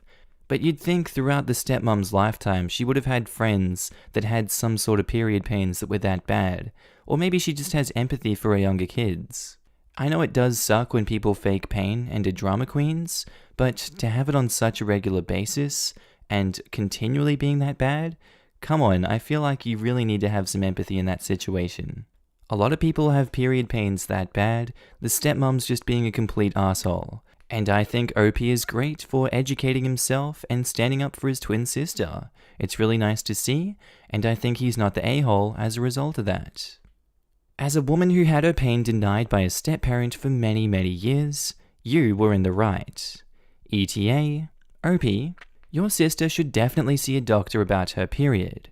Her periods should not be this traumatic. The problem, I think, is that some women like me have almost no physical symptoms when on the rag. I barely have cramps, and other than that, I'm fine, besides being extra emotional right before. My sister and other women have horrible cramps, and women like me think they're faking. Eventually had a rough one and started to understand, and then just got older and realized I'm in the minority when it comes to menstrual pain. OP's sister may have PCOS if they're this bad though, and probably should see a doctor. Endometriosis here. I was told for 20 years that I was being overly dramatic and it can't be that bad. Finally found a doctor, after struggling to get pregnant, who did an HSG exam and found massive problems with one of my fallopian tubes. Exploratory surgery discovered endometriosis, and all my organs on one side were fused together from it. The more you know. Periods should not be extremely painful. I would definitely suggest she sees a doctor about it. Multiple if no one takes her pain seriously. Had my pain not been brushed away for 20, I wouldn't be 3 surgeries in to fix the damage for it, nor be struggling with infertility, as there is medication that can help endometriosis to help prevent fertility issues. Posted by user Yaki Jackie. Titled, Am I the a-hole for splitting off my knitting club and joining a second one to escape mummy talk? About 2 years ago, I, 36 female, started a club through a meetup site. It was for women to get together and do stuff like knit, crochet, sew, embroider, and bead. It started slow but ramped up and became a bi-weekly thing. I became fairly close with a number of people and considered them friends. As time went on and new people joined, others moved away, things shifted in the club. A lot of new or expecting mothers joined the group. Conversations in the meetups would eventually turn back to being about kids, no matter what other conversations were going on. Someone would be talking about their job, and one of the mums would find a way to steer the conversation to her daughter's grades. Me and a few others would try to redirect conversation, encourage quiet folks to speak up, etc. At one point, a very cool new person joined, Amy, and during the last 2/3 of the meetup, she said something like, "I didn't realize this was a mum group." They all laughed about it, but Amy didn't come back. I sent her a message through the meetup app and asked her about it because I thought she was a great addition, and she said she just wasn't into mummy group stuff. Explaining the whole story to her, she offered me a solution. Just let them have their mummy group and split off and make a new one. I felt bad because some of these women were really nice, but I don't care that much about your kids. I'm sorry. A light-hearted anecdote here or there, sure, but I started to dread going to the meetups because it would always end up about their kids. So, Amy started a new club and advertised it, and I told a few of the other members of my group that I knew they were tired of being bulldozed. We scheduled it differently, and I continued to attend my old group a few more times until I said I was handing it off to another woman and stepping away. I didn't give any reason, didn't lie, etc. Well, about 3 months later, they found out. Probably saw it on the Meetup app. Boy, it didn't go over well. I got confronted by one of the mums and was told that I was an unfeminist and not family friendly and judgmental and a kid hater. I ended up saying, look, I get that this hurt your feelings and I'm sorry, but the old group just became something different than I intended, and despite trying to shift it, I felt like splitting off and forging a new group was the best choice for everyone. Now you guys can talk about your kids, and we can talk about other things. She ended up slamming me on Instagram and Facebook, trying to make it into a big crusade, but it kind of flopped. I still grapple with feeling bad about it. I think I was right, and I tried to be polite about it, but it obviously hurt someone's feelings badly enough to be this angry at me for this long. Am I the a-hole?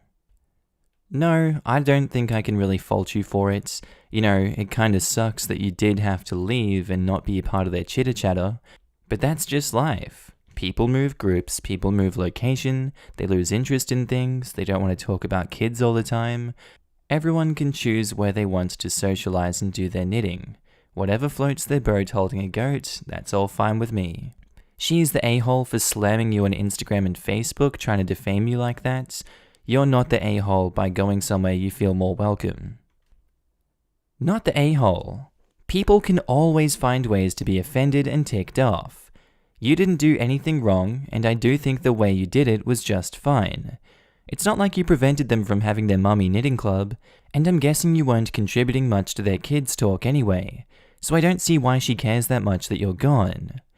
People love to make drama, and I'll never know why. They probably need that kind of drama because that's the only thing they have to talk about apart from their kids. I have kids. I participate in mum groups. I agree with this. Some people are just hungry for gossip and drama. I'm a mum and used to participate in mum groups too. I quickly learned that some of these women have nothing else to talk about outside of their kids. I like my own kids usually. I don't give a crap about anyone else's. And that whole bragging about achievements thing bugs the freak out of me. One time, after a round of, oh my god, Carter just got his 3rd stripe on his camo belt at Taekwondo, and Addison just shaved 3 seconds off her 200-meter freestyle. I was asked what my youngest was up to. I said he recorded one brother farting with his bare ass hovering over the other brother's face while sleeping. I have 3 boys, God help me. And after 10 hours on YouTube, it got 23,000 views. So I and my degenerate male spawn are no longer welcome. Lol. It's so good. See, why are they looking for drama? That's the quality content I'd be looking for if I was in these mom groups. Posted by user, I don't know, because they deleted their account, lol. Am I the a-hole for logging into my sister-in-law's accounts and taking a post about me and my daughter down? I am a mother to a 7-year-old girl. For various reasons, there are several people who I do not want having any form of access to her, and that includes photos and social media. I don't post about having a daughter, keep my profiles professional, and don't post photos with her in them. I'm not an idiot. I know once my daughter is old enough for social media, she will put pictures of herself online. But by then, we will have had a serious talk about internet safety, the kind of talk I can't have with a 7-year-old. I've been with my fiancé for 3 years now, and a few weeks ago he proposed.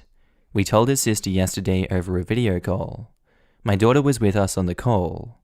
My sister-in-law has known my daughter since she was 4, she's really good with her, and she knows the rules about social media. I've had to remind her of these rules more than once because sister-in-law runs a mummy blog and her daughter is only a couple of months older than mine and the two are good friends. So if she takes photos of her kid and mine is in the photos, I ask her to crop my kid out. She has thousands of followers on her blog and social media and is popular enough to have been sponsored a few times, but she's not anywhere near living off of it and she has a 9-to-5 job. A few hours after the video chat was over, I got a notification for sister-in-law's blog. Sister-in-law has posted about our engagement, and alongside it, she put a screenshot of us mid-call with my daughter showing off the ring, and cross-posted it to all her social media, where she's tagged us in it, and the post is a long piece that makes clear that my daughter isn't my fiancé's child. This is the exact thing I don't want on the internet. Proof that I have a daughter, alongside my name, picture, posted by someone in my fiancé's family with a massive following on 5 different websites. I untagged myself from what I could, but my full name, first, middle, and last name, was on the post and still searchable. We called sister-in-law and asked her nicely to take the post down. She refused. My fiancé then asked her not so nicely, and she refused again and hung up on us. I had a minor freakout, and my fiancé said that his sister had the same password for everything when they were kids, so if I wanted, he could try and get in and take the posts down himself. I said yes. The password was the same, so he logged in and took it all down, then texted sister-in-law saying what we'd done, and that he'd hoped it wouldn't come to this. She is furious with us, and made a whole new post about how we hacked her account, and since then it's been non-stop messages from her, as well as my fiancé's immediate family, saying we overreacted, invaded her privacy, and that we should have just asked her again to take it down before going nuclear. Are we the a-hole? Update, spoken to a lawyer who has a cease and desist ready to go when and if we need it, and said that if sister-in-law did pursue legal action, she'd come off way worse than us, and we'd get off close to scot-free by comparison. I can see why some people would think that just going into the account like that is a dick move and, it's uncalled for, but if it was me in the same situation, I'd probably do it, not gonna lie. I feel like that action is warranted when you've asked multiple times, hey, I don't like this, I don't like this, take it down, please take it down. And then you put a gun to them and you say, put it down now, and they hang up on you, and you're like, why? Why would you hang the phone up while I have a gun at you? Anyway, the point I'm trying to make here is that I don't think OP is the a-hole. I think that the sister-in-law wasn't respecting their privacy and continued not to respect their privacy, and is like, what? You have the power to take it down? Now I'm just gonna slander you and drag you online, because that's the cool thing to do. I'm glad they have a lawyer ready to go, and, they're gonna take down sister-in-law if she tries it again. OP, not the a-hole. You were forced to do this to protect your child. Her blog and popularity are certainly not as important as your kid. The internet is forever, and honestly, I'd be furious at this. She is incredibly selfish. What reason did she give for refusing to take it down or stop posting about you? That I need to loosen the rules on social media and be aware that she's going to end up on social media eventually.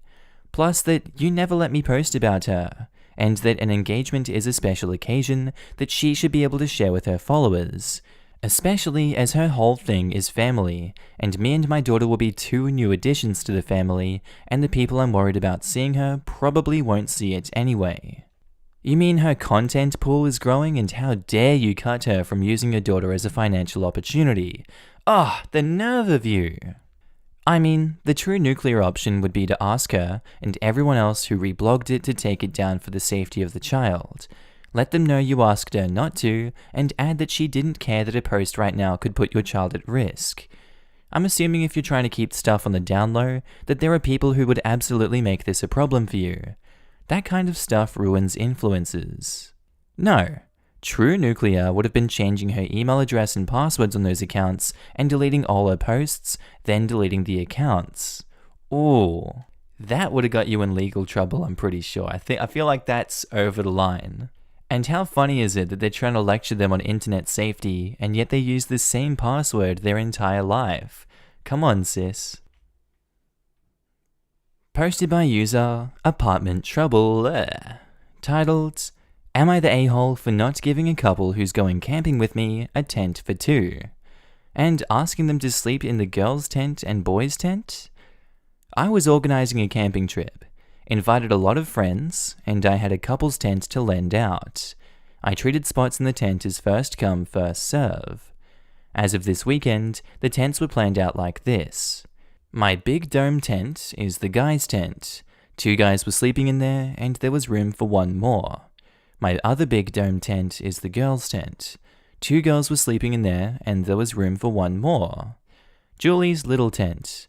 My friend Julie's tent, she would be sleeping in it alone. It could fit 2 snugly, but she wanted to sleep alone. And my little tent. My own tent, I'd be sleeping in it alone. It could also fit 2, but very tightly.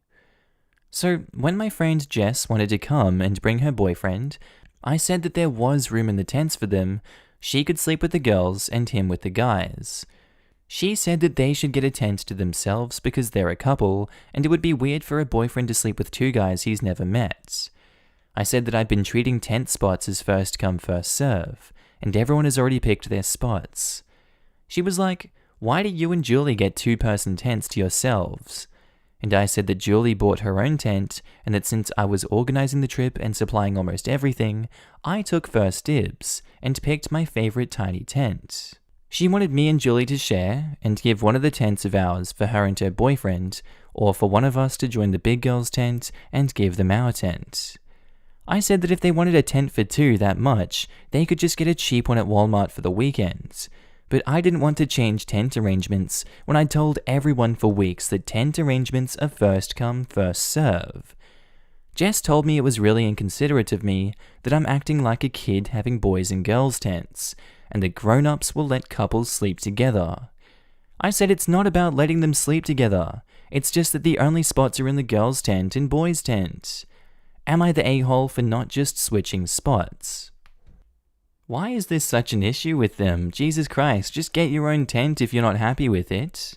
You're already getting like everything provided for you. Why do you care if you can't sleep together? Just Jesus, it's a camping trip with friends. You're not going to be boning in the forest around your friends. Come on.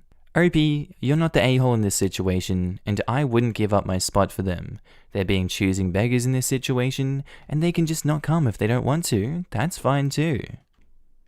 Not the a-hole. If she wants to sleep with her boyfriend so badly, she can go out and get her own tent. She's lucky you're even nice enough to offer your other tent as it is. Exactly this. Beggars can't be choosers and all that. The issue is the demand made to the organizer. What she should have done is ask the other people and taken the no. I don't know. Sounds like a-hole behavior then too. Either you're asking the 2 men or 2 women to bunk as 4 peepee of mixed gender in a big tent so you can have the other big tent, or you're saying, hey, you guys that own your own tents, one of you should give that up to us and go sleep in the other tents. I think asking and then accepting a no would be a no a-holes here type of situation. Jess isn't entitled to anything, but asking for a favor from the other campers wouldn't be wrong. She goes into a-hole territory by basically making demands and refusing to take no for an answer. Not the a-hole. Every time she brings it up, send her a link to another cheap tent. I suggest sending her increasingly expensive tent links. I would suggest increasingly cheaper tents, up to and including a cardboard box. Despite the seeming contradiction, these are both the best course of action.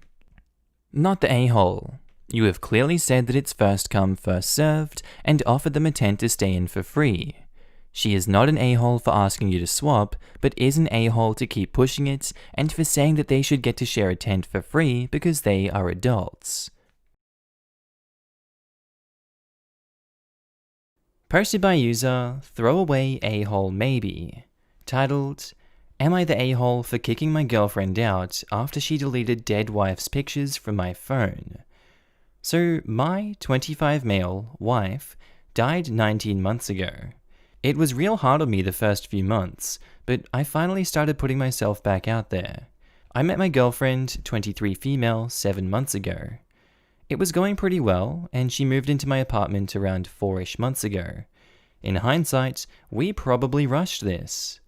My girlfriend is very overprotective and clingy, and scared of me cheating, as she's been hurt in the past. I let her have my phone password so she could ease her mind. She saw a photo of me and my wife and asked who she was, and I explained. She seemed to take it well, but was a little bit awkward about it. Fast forward 3 days, and I go to take a shower and leave my phone on charge in the bedroom. I come out to see my phone unlocked. Weird, but I let it slide. Later in the day, I go through my photos to upload a new profile picture to Facebook. All the photos of my wife and me and her together are gone without a trace. I check my Snapchat, my eyes only, because I had a few in there along with intimate photos of us together. I knew it was my girlfriend. I confronted her about it and she started yelling. She said I need to get over it and get rid of all the reminders of my wife because she was here now. She also called me really creepy for having nude pictures of a dead girl. Granted, I probably should have deleted those a long time ago, but I didn't want to because they were special to me. Might be an a-hole on my part there. I was livid. I told her to get out. She stared at me in disbelief as I told her again. She packed some stuff and left. I went to my room and cried. I woke up to many missed calls and angry texts from her and her friends for calling me the a-hole. This might not have been a big deal, but she permanently got rid of 95% of the pictures of my wife. I still have some printed, like the wedding and some vacations, but I'm still missing a big chunk of them. I feel like she deleted a part of me as well. I've had to block multiple numbers, including my sister's. What the hell? I do miss her though, and want to talk, but I'm confused. Reddit, am I in the wrong? No, I feel like a lot of people would have the same reaction if they were that close to their partner like that, and they were suddenly taken from you so young. I would have the exact same reaction as you if my photos were just deleted like that in my phone. I tie so many memories and things and parts of myself to old photos that I go back and I remember fondly, and just things pop up in your mind. Hey, I remember this. That was funny on that day. To me, it's literally erasing parts of who I am if something like that were to happen to me. And that's something people shouldn't have to experience. You know, screw her. She is in the wrong. She deserves the fallout. She deserves to be yelled at. I don't care. Opie, you're not the a-hole. You do you, Chief. Not the a-hole. Don't let her back in your life. She needs therapy for her issues. Thank you. I feel maybe I rushed into things without giving myself time to heal. I may not be the a-hole, but I am pretty stupid. You're none of those things, dude. I'm sorry for your loss and wish you all the best. You should take her to court for this if it caused you emotional trauma. You are definitely not the a-hole. I don't want to take anything that far. I'm taking advice and blocking her on everything. I made sure she left her key. I'm taking my phone to see if there was any way to get them back ASAP. We'll keep you updated. Not the a-hole. Check the deleted files folder on your phone. A lot of phones have the equivalent of a recycle bin, so hopefully they're sitting there. Fingers crossed she's not tech savvy enough to realize that. P.S. Change any passwords she may have access to. OP may have also backed up without knowing. He may want to check on the iCloud.com or photos.google, depending on his phone, to see if anything's there. Not the a-hole. She's jealous of your late wife, as in the one person you can literally never ever cheat on her with. I don't know, I could do Dobby, but he doesn't exist, unfortunately. She completely ruined memories that you cannot get back due to her own insecurities and need to control you, and didn't even apologize. Yeah. That's some next level insecurity. First red flag should have been moving in together after 4 months. Not the a-hole. Not the a-hole. The lion, the witch, and the sheer audacity of this bitch. She destroyed precious memories of your past. Precious memories of your wife. Sentiment is what keeps humans sane. It's what keeps humans kind. She ruined that. She went behind your back, violated the trust you put in her, destroyed your sentiments, spat on your will and your past, and tried to make you the bad guy. She didn't even try to help you move on in a decent and loving way. These actions are the actions of a controlling and gaslighting woman. She would not be a good partner. Kick her to the curb. Let her back in your life, and your life is over. She will hold these things over you, worm into your head, and take everything from you. Don't take this kind of abuse, mate. You don't need to settle for trash like this mega jealous idiot. Take your time, find someone good for you. Don't get into a relationship to fill the hole, that's what she said. Posted by user Ravenna53. Titled, Am I the a-hole for taking my daughter's violin away? My daughter, 15, and I, 38, moved into my boyfriend's 56 and 18-year age gap, home a month ago. We've been dating since March and wanted to take the next step in our relationship. When we moved in, all I asked of my daughter was that she respect that this was my boyfriend's home and to be respectful towards him. As with practically all apartments in New York City, space is limited. Therefore, every time my daughter practices her violin, everybody else can hear. This has proved to be an annoyance to my boyfriend, and one of his rules is that she practice when he's not home. Flash forward to last week, I wake up to her playing away. My boyfriend is already at his desk working on a project for work, and he says he's so annoyed and can't focus right now.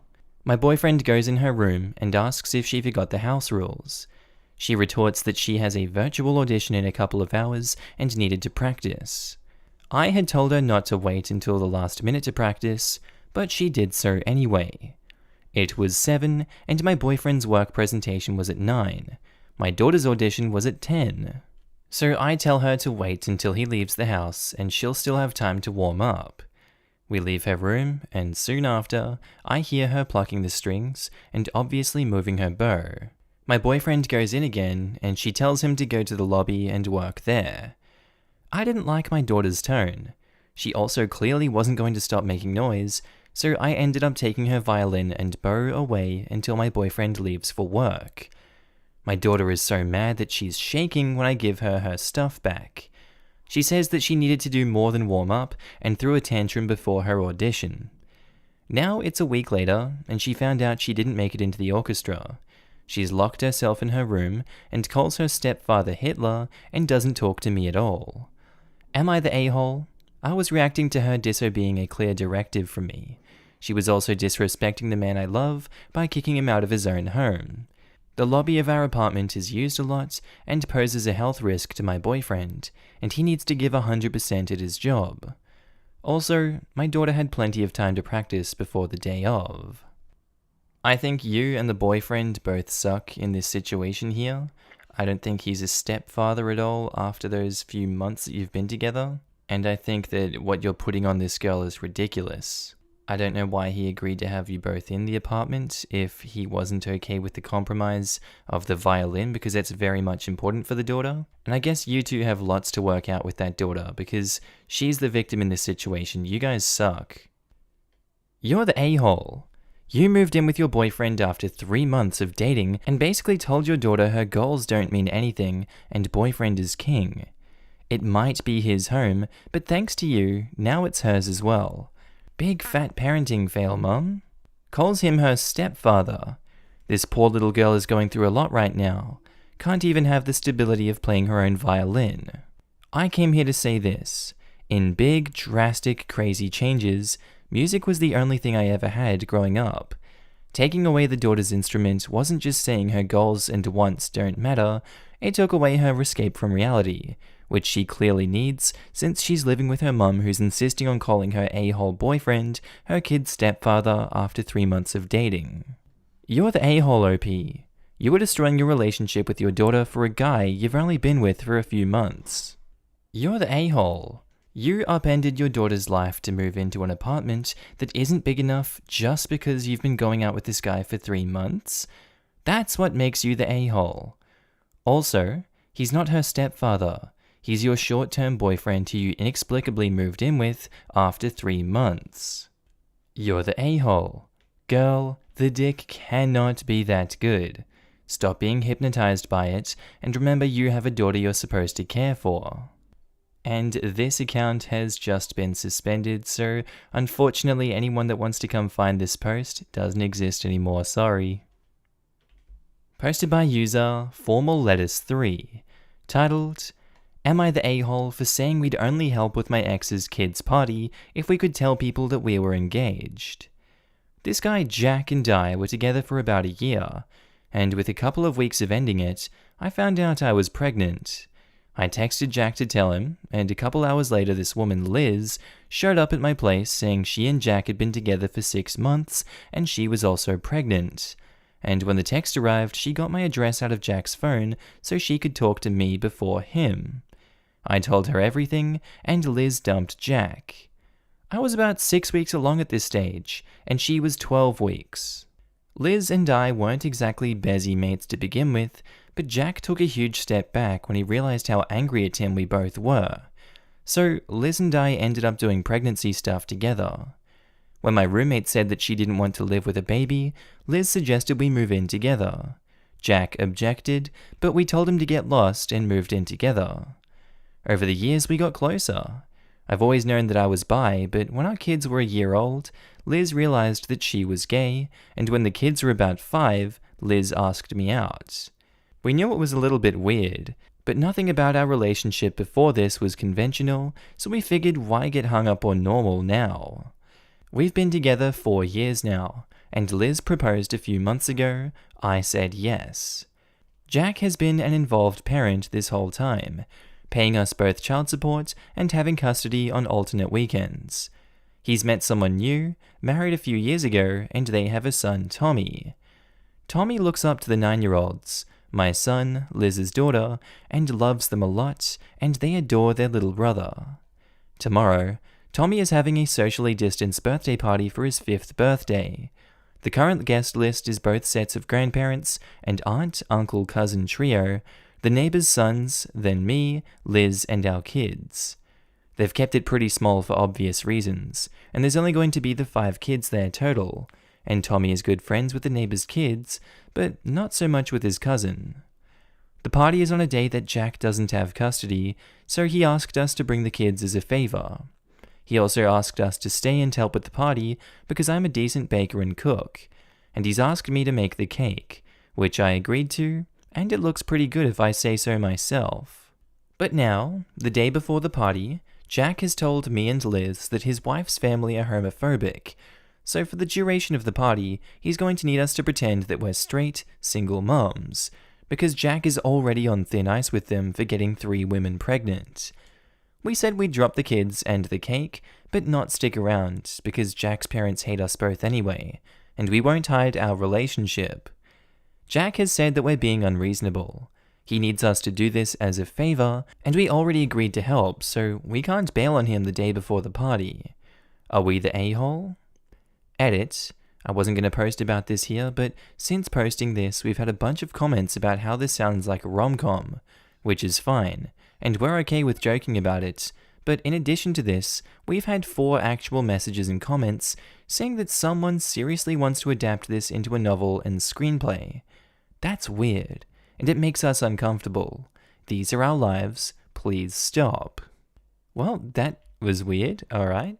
I don't think that you guys are the a-holes for wanting to ditch the homophobic parents at the party. If they want to get all mad and judgmental and crap, they can do that on their own dime. You don't have to be there as a favor to him. Just letting him have the 2 kids in the first place is already a favor enough. You shouldn't have to subject yourself to lying about your relationship just to please his parents who you don't actually care about, so why do it? You're not the a-hole, him and his parents are.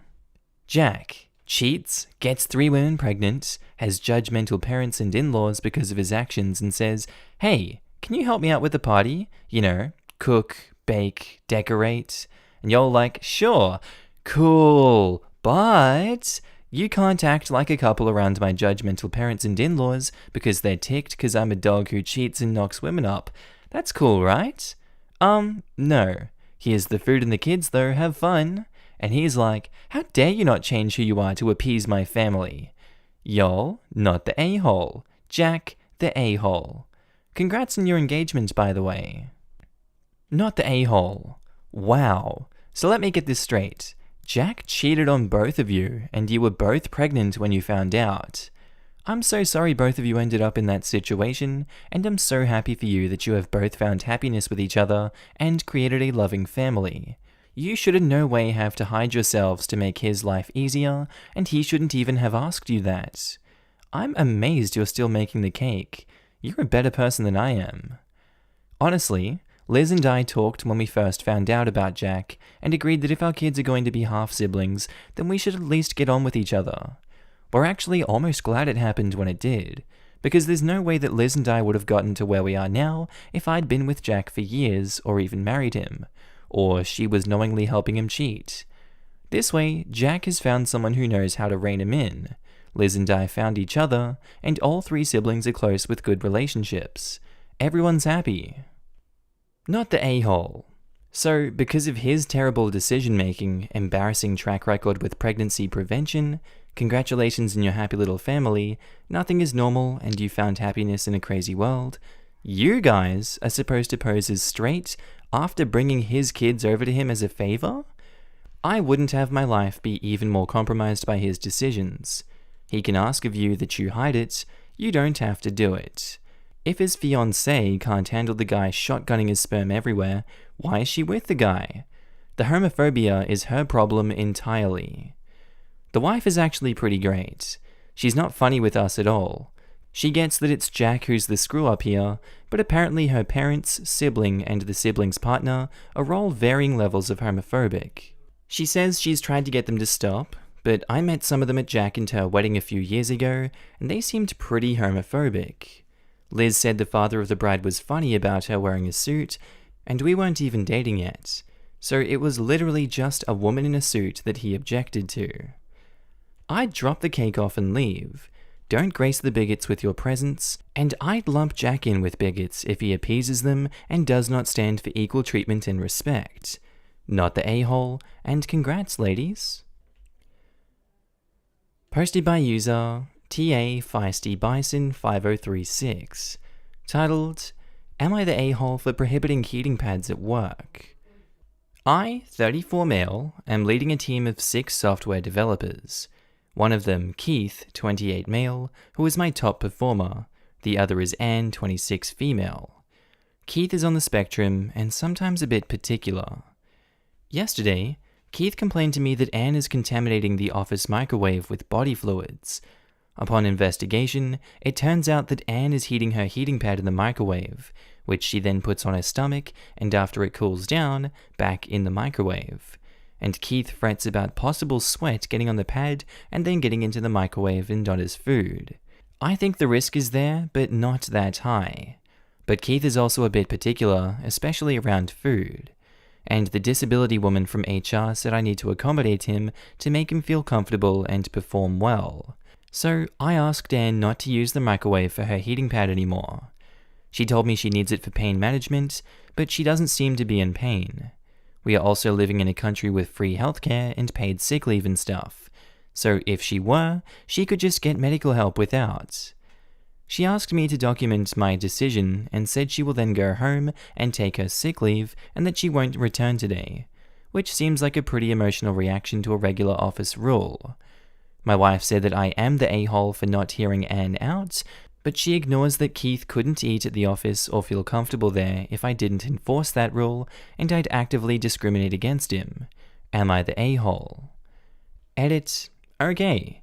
Seems like I am at least the a-hole for dismissing Anne's pain. I will apologize to her for that if she returns tomorrow. That probably was uncalled for.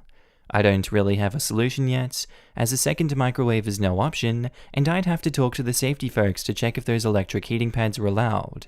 But as both seem to be valid needs and concerns, there has to be some middle ground, so I'll work on that. Thanks for your feedback. Edit 2.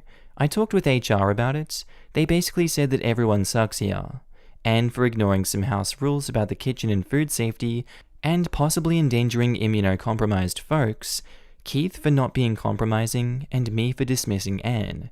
So we're all dickheads, and HR can either get us all in trouble, well, at least me and Anne, or no one. Also, electric pad is fine, as long as she doesn't plug it into the wall, but uses a power bank. You're the a-hole for, she doesn't seem to be in pain. You can't tell that somebody's in pain by looking at them, and women are particularly well at hiding it. Free healthcare doesn't cure pain, and not everyone wants to take the day off for feeling sore when they can manage it. Just stop being an ass and get a second microwave for Keith. Both of their concerns are completely valid, and a second microwave will make everyone happy. A second microwave for one person seems too much. I already moments and details about options, but I reckon that he could make sure she puts the pad on a dish and that Keith puts his food on a dish, so neither of them directly touch the microwave. Before anyone else comments, he said he can't have a microwave. I will not keep responding to people saying you can get a cheap microwave, because it's not an option in this case. I have to say you're the a-hole here because why will you go out of your way to accommodate Keith's uncomfort, but not Anne's actual pain? You just dismissed her and basically said she was lying. You could have compromised and gotten Anne an electric heating pad so that there was nothing going into the microwave. Sorry, but let's call this what it is. It's more than bad management. It's OP empathizing more with the needs and concerns of someone his own gender. OP might not even realize it, but there is a long history of women's pain and needs being dismissed by managers who are male because, frankly, they are unable to put themselves in a woman's shoes for 5 seconds. Any women would immediately understand that Anne's pain is possibly connected to her period. That's not something you can just go to the doctor to solve, even with free healthcare. It's something most women just live with and manage with heating pads, Advil, etc. Yes, I'm asking OP to be able to understand and empathize with this female employee, even about her possible period-related pain. Shocking, right? Frankly, OP, be better. Edit. Wow, I really appreciate all the positive feedback on this comment. My faith in humanity has been restored because of y'all. And then he called her emotional for literally going through with his suggested alternative, taking the day off as a sick day. Like, Misogyny 101.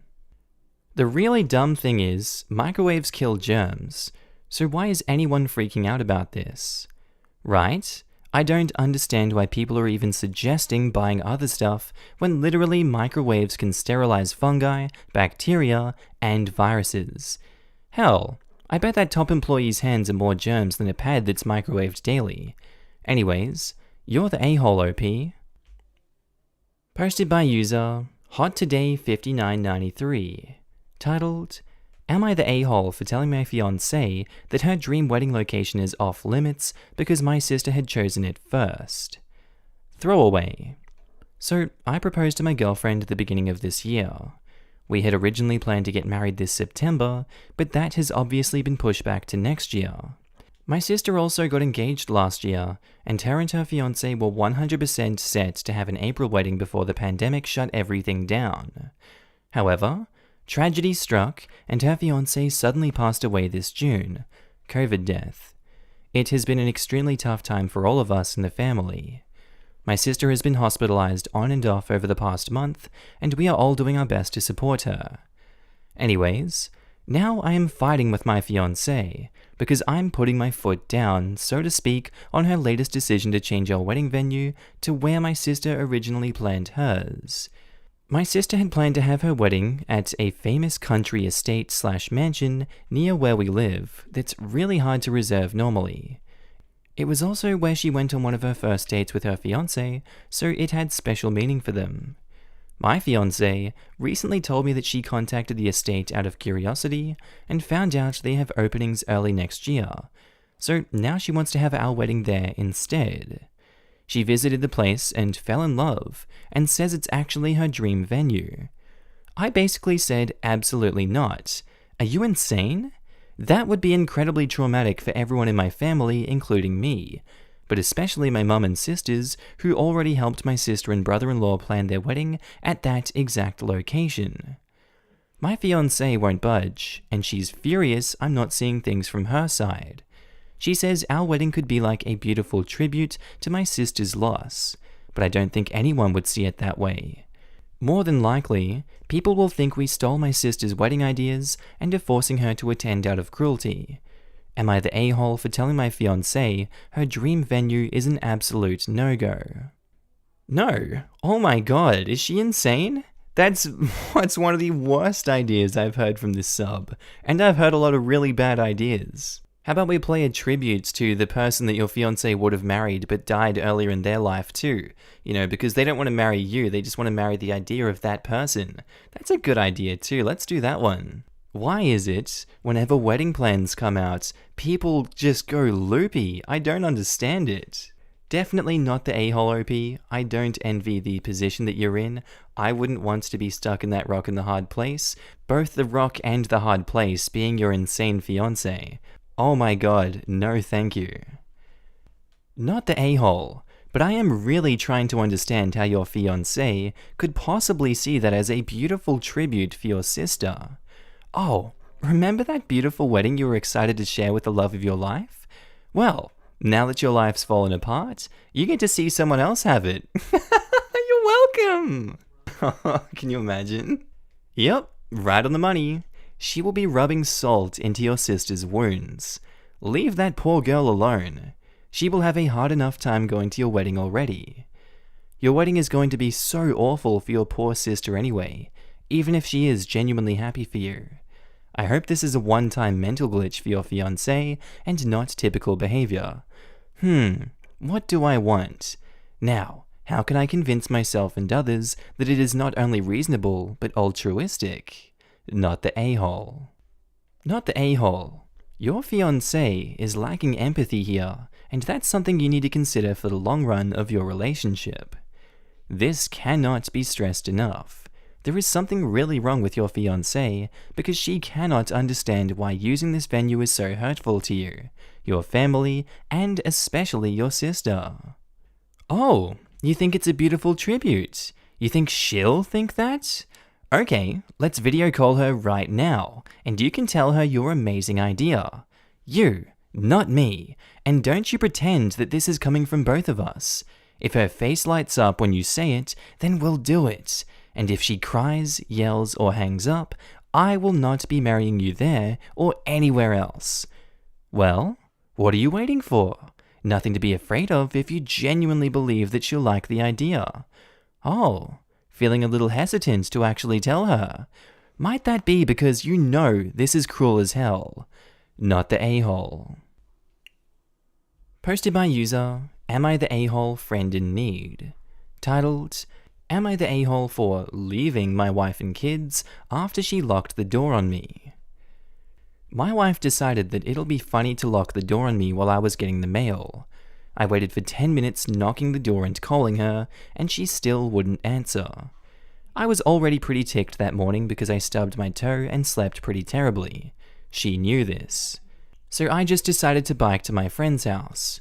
After about 10 minutes, she tries to call me, but I just ignore her.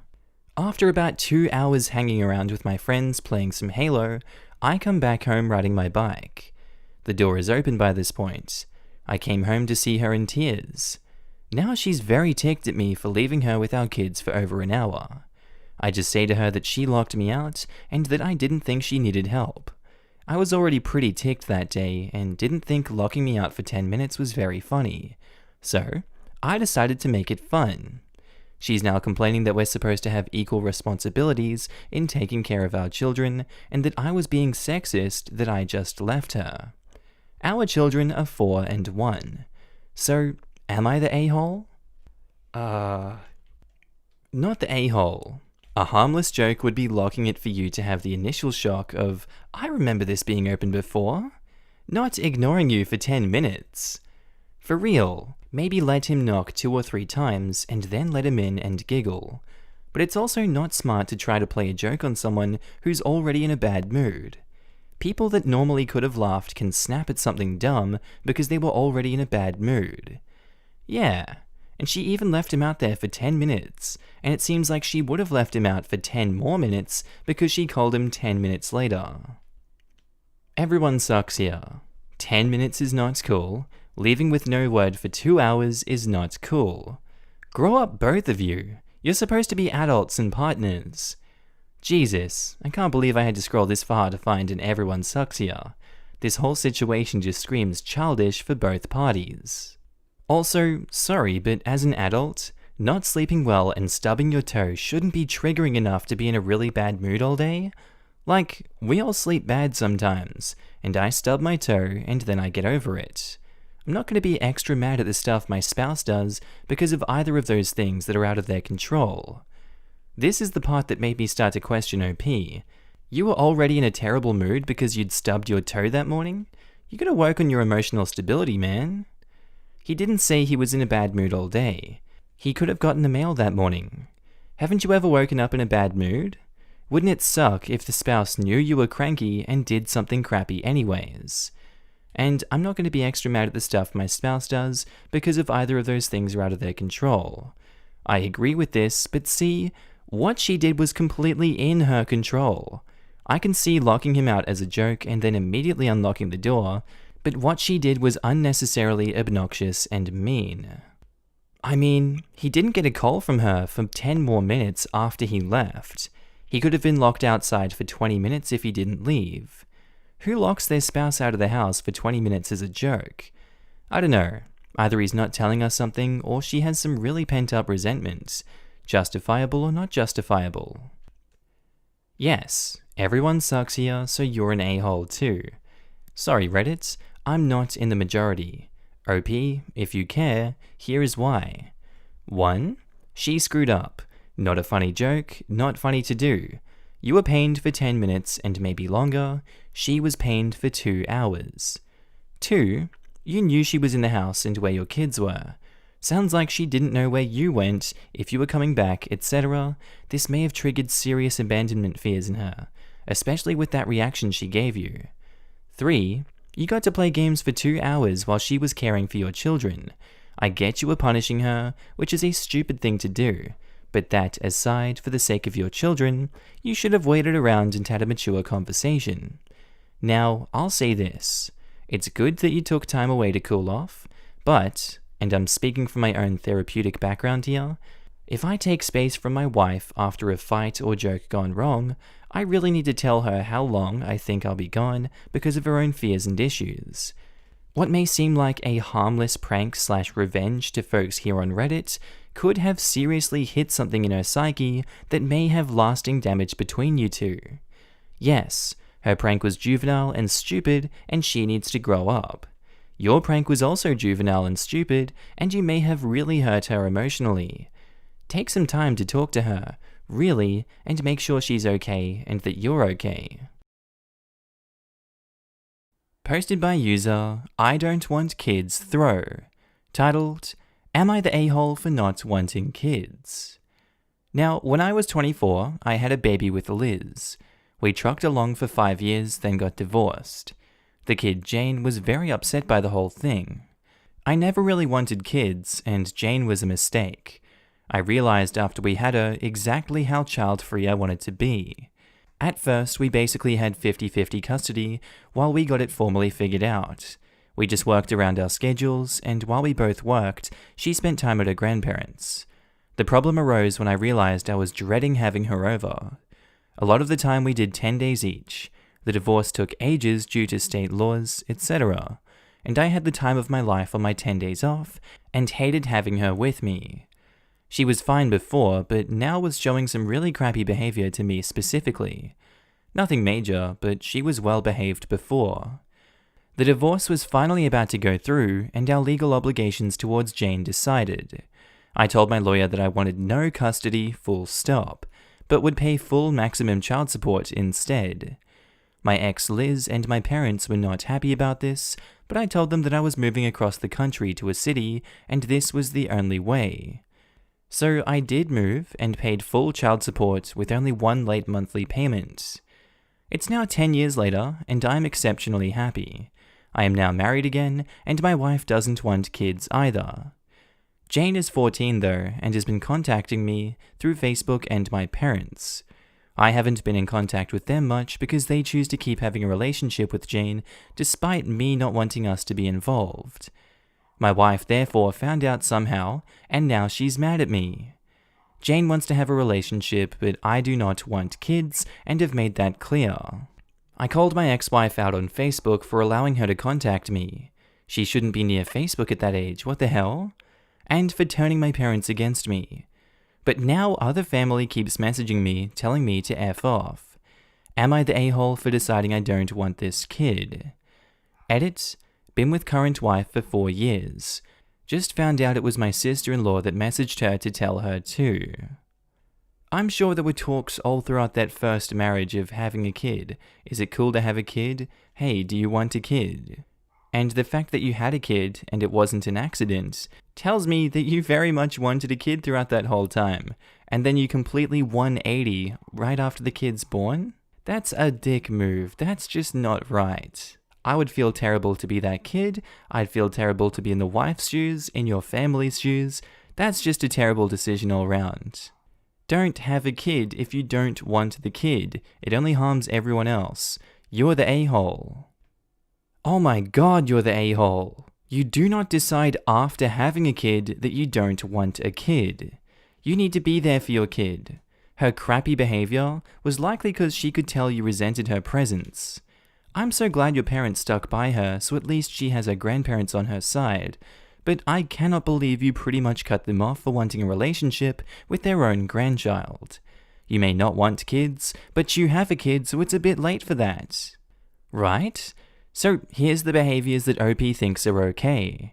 Have a kid without thinking it through, declaring that kid a mistake, resenting the kid noticeably, abandoning the kid like he's returning a goldfish to the store, expecting a forehead kiss and cookie for paying the legally mandated child support, almost always on time, trying to manipulate the rest of this child's family into abandoning her, taking his ball and going home when it doesn't work, ignoring the now teen's attempts at contact, publicly berating the only decent parent the child has, and having the shameless audacity to think that he can cast aspersions on parenting by judging the child's social media use. Did I miss anything? God, OP, you're such an a-hole. But it worked out so great for me. Is not the airtight justification you think it is. His current wife just found out about everything, in his words, somehow, and is now mad at him. Shocking that she'd be mad. Truly, truly shocking. I cannot imagine being with a guy and finding out that he has a kid that he'd been ignoring for 10 years. To say I'd leave him faster than you can think is putting it mildly. It's a huge stain on his character. Yeah, there's a major difference between being with a guy who doesn't want kids and being with a guy who's willing to abandon them. Huge difference. You're the a-hole. The time to be philosophically consistent about not wanting kids was when you chose to have one, not during the inconvenient sacrifices you have to make afterwards, and for allowing her to contact me. Yeah, you're the a-hole. It's not your ex's or Jane's fault that there's a kid out there somewhere desperate for an opportunity to get to know her own father. It's not Liz's responsibility to help you dodge all contact during Jane's formative years. Posted by user ThrowRAMIQ, titled, Would I be the a-hole if I don't walk my adopted daughter down the aisle? Now, before adopted daughter reconnected with her biological father, she had asked me to walk her down the aisle, and I had said yes. But since then, the biological father and I have become pretty close. He explained to me that he was only a teenager when he got his girlfriend pregnant, and that when her family found out, they sent her far away to some relatives, and he never saw her again. I felt pretty bad for him, and I knew that if I were in his shoes, I would want to walk my biological daughter down the aisle. So, I called adopted daughter and asked her how her and her father were getting along, and she said great. So I said, good, because I think he should walk you down the aisle. She seemed pretty fine on the phone and said something like, I'll think about it. But my wife told me later that she called her and she was crying and very upset. Oh hey, let me just open this grenade and toss it out the window. Let's see what happens. Yeah, everything will be fine, right? I genuinely don't understand how they came to this conclusion that it would be a better idea for the biological father to walk them down the aisle. They've barely known them. The adoptive father took on that responsibility his whole life, and now he just wants to hand it off like that? How is he not sure if he's the a-hole in this situation? She's crying. That's a pretty good indicator that you're an a-hole, buddy. You're the a-hole. Although you might be coming from a good place, this is her big day, and it's down to her to decide who walks her up the aisle.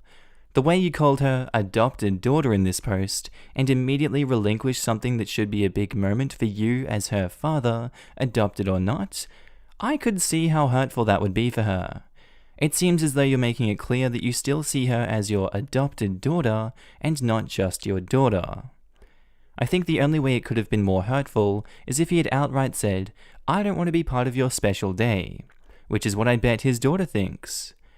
I think in this case, the only way OP could have suggested it and come off as rosy is if he suggested that they both walk her down the aisle.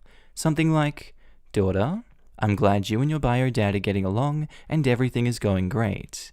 I think he's a great guy, and I'm glad to have him in our lives. I was thinking, your wedding, that now that you have both of us, how great it would be to show that you have two dads who love you, walk you down the aisle together. I just wanted to throw it out there because I wouldn't be offended by sharing that moment with him. I'd be honored. And of course, I'd be happy with anything you choose. I love you and am proud of the woman that you've become. That's how I'd imagine it making her cry in happiness instead of being upset that she doesn't think Opie wants to be there. That seems to be a repeating theme on this sub. People just talk without thinking, or just don't communicate at all, or not communicate properly. Like maybe if they write their words down before they say something loaded, listen to it back, and maybe try and think about it from that person's perspective, they would see, oh crap, this might hurt their feelings, I should rephrase this. That's just my wisdom. I'm obviously a psychologist with a PhD and many master's degrees, so you can trust my advice. You're the a-hole. How incredibly insulting that you think it's your place to make this significant decision about your daughter's wedding, and how heartbreaking for your daughter. Why on earth would you think it would be appropriate for this man she has only known for a short while to walk her down the aisle when she asked you, the father who raised her, to have that honor? Yep, you're the a-hole. Look, that wedding is not about her sperm donor. It's about her, and she extended that honor to you, not him. And you agreed, and now you have foisted a man on her who she may not well love as much as she loves you, and you did it because you like the guy. Moreover, your telling of this story sounds like you fudging ambushed her with this, which is even more a-holy. You should have asked her opinion, not forced your opinion on her. You owe her an apology. Posted by user, oh no, I have a blue chair. Titled, Am I the a-hole for confronting my sister-in-law for wearing clothes that belong to me? Some info. A few years ago, my family didn't have a lot of spare money to buy a lot of things, lower middle class. Only recently, around 2016, did my husband get a new job, and we got financially better by a lot. So finally, we could afford to buy things for our kids and travel. In 2018, I was so excited when my husband got both of us tickets to go to India for 2 weeks and gave me 200,000 rupees for Punjabi suit shopping, traditional Indian clothes. This meant a lot to me because my husband is a nice man, but he's very quiet and not very romantic. So this gesture meant a lot to me because he knew how badly I wanted to go to India. We went to India, got beautiful suits. I also bought a few for my kids and sister-in-laws, and was so happy. I had never gone on a shopping spree like that before in my 45 years of living. When we reached our home country, my husband surprised me with a gift. It was a beautiful lehenga that costed 30,000 rupees that he had secretly purchased for me. He said to keep it and to wear it on our 25th wedding anniversary celebration.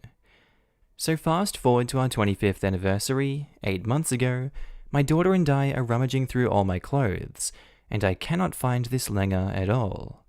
We searched for days and could not find it. We barely have any friends come over as we usually go out with them, so mostly only my husband's family visited my home. My family lives in a different state. I explained this to my husband, and he was very upset. I was crushed. I know it might sound stupid to be upset over a piece of clothing, but for a couple that barely did anything romantic, this meant a lot to me. About a week ago, my daughter comes running out of her room and shows me a picture of my sister-in-law wearing the exact same lehenga as the one that my husband bought. I asked her how she found the photo, and she explained that she was on Instagram and saw that her cousin was at a small get-together. COVID restrictions allow up to 30 people to attend a party, and saw her aunt in the background wearing the exact same lehenga, so she took a screenshot. I was livid, but I didn't want to jump to any conclusions. So I waited for a few days to calm down and proceeded to call my sister-in-law.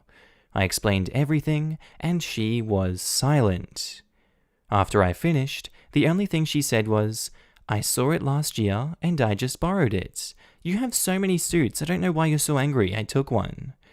I was ticked because she took it without permission, feigned innocence when I asked her about it last year, and is now claiming that I'm overreacting.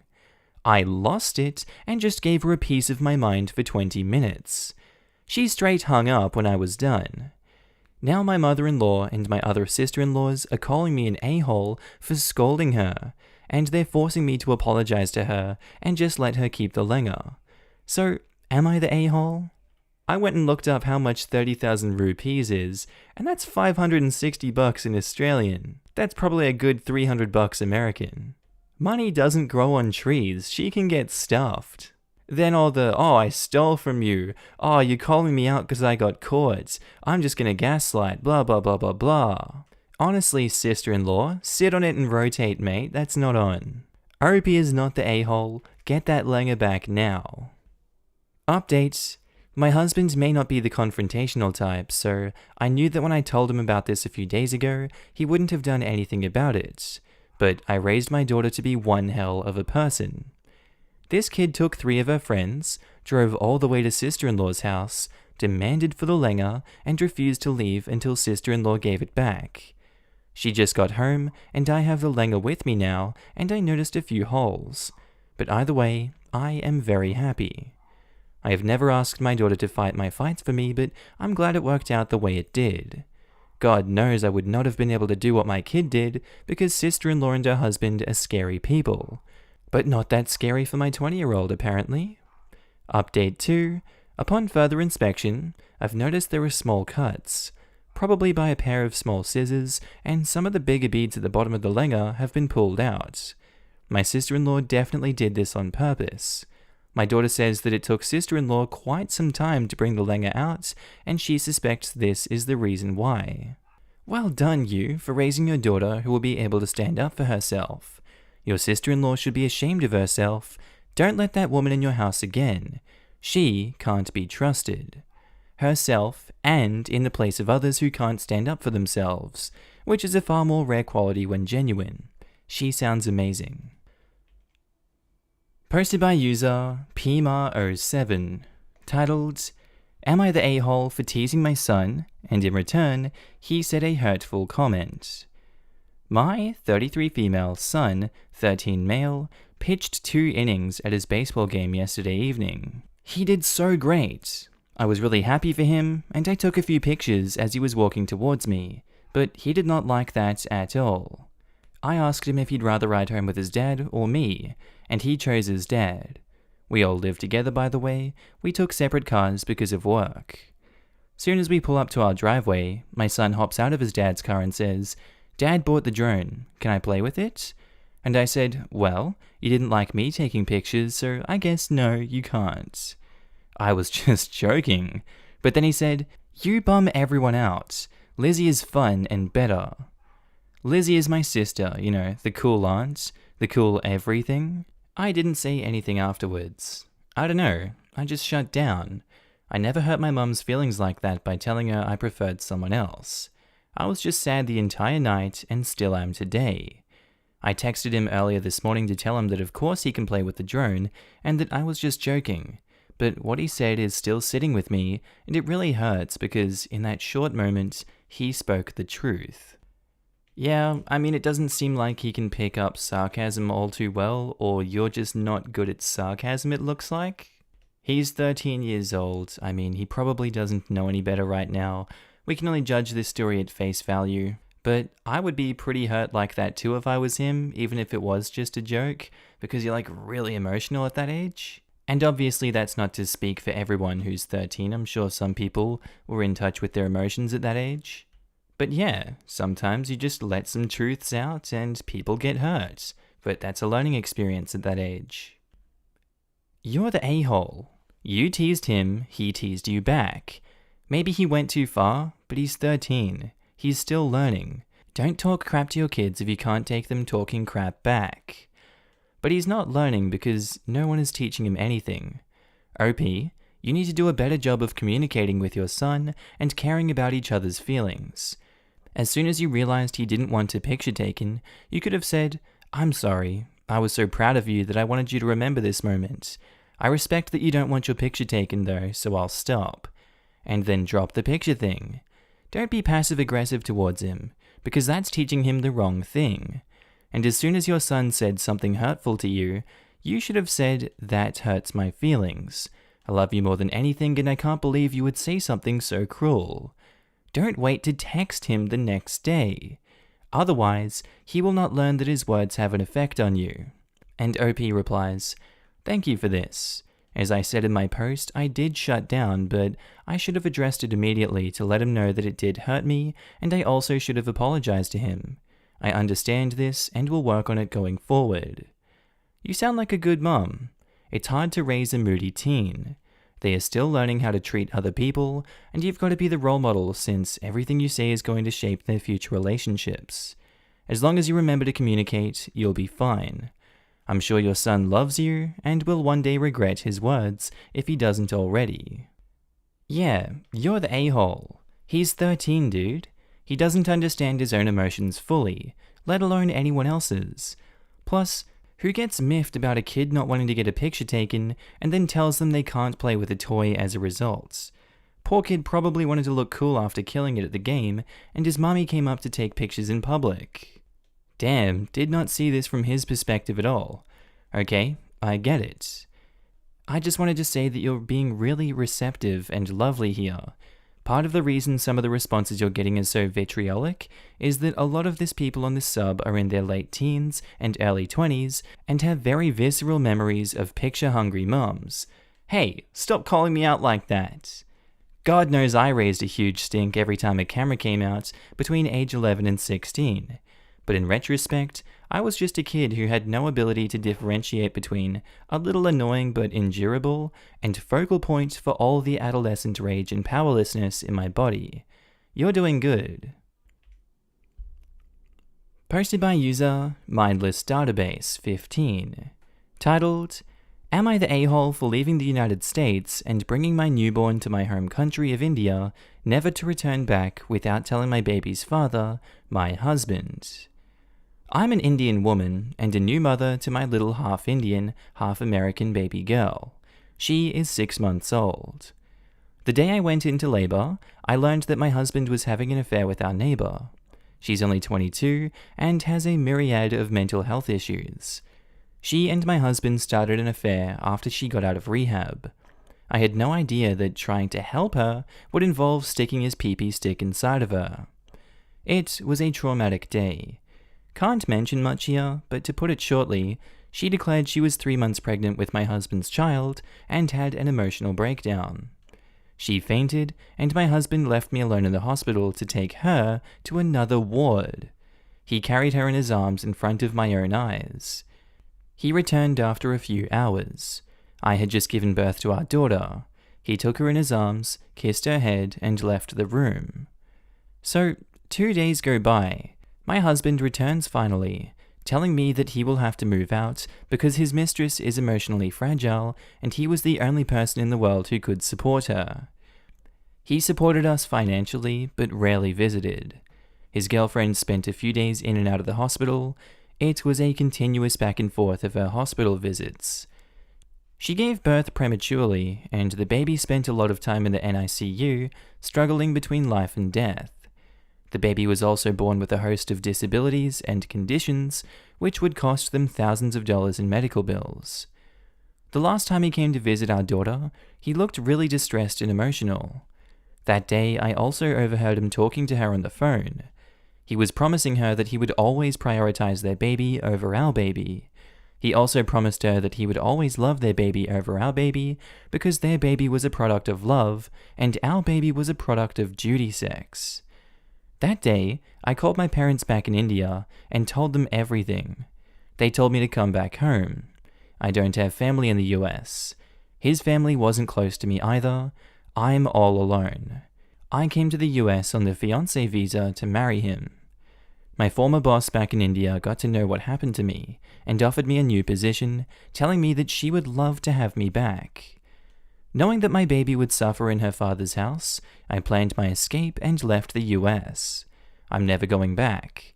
My divorce will be official in some time. India isn't a signatory to the Hague Child Abduction Convention, so technically I haven't abducted my child. US laws don't apply in India, and we didn't have a custody order or arrangement. My husband is now blowing up on my phone. My parents have blocked him everywhere.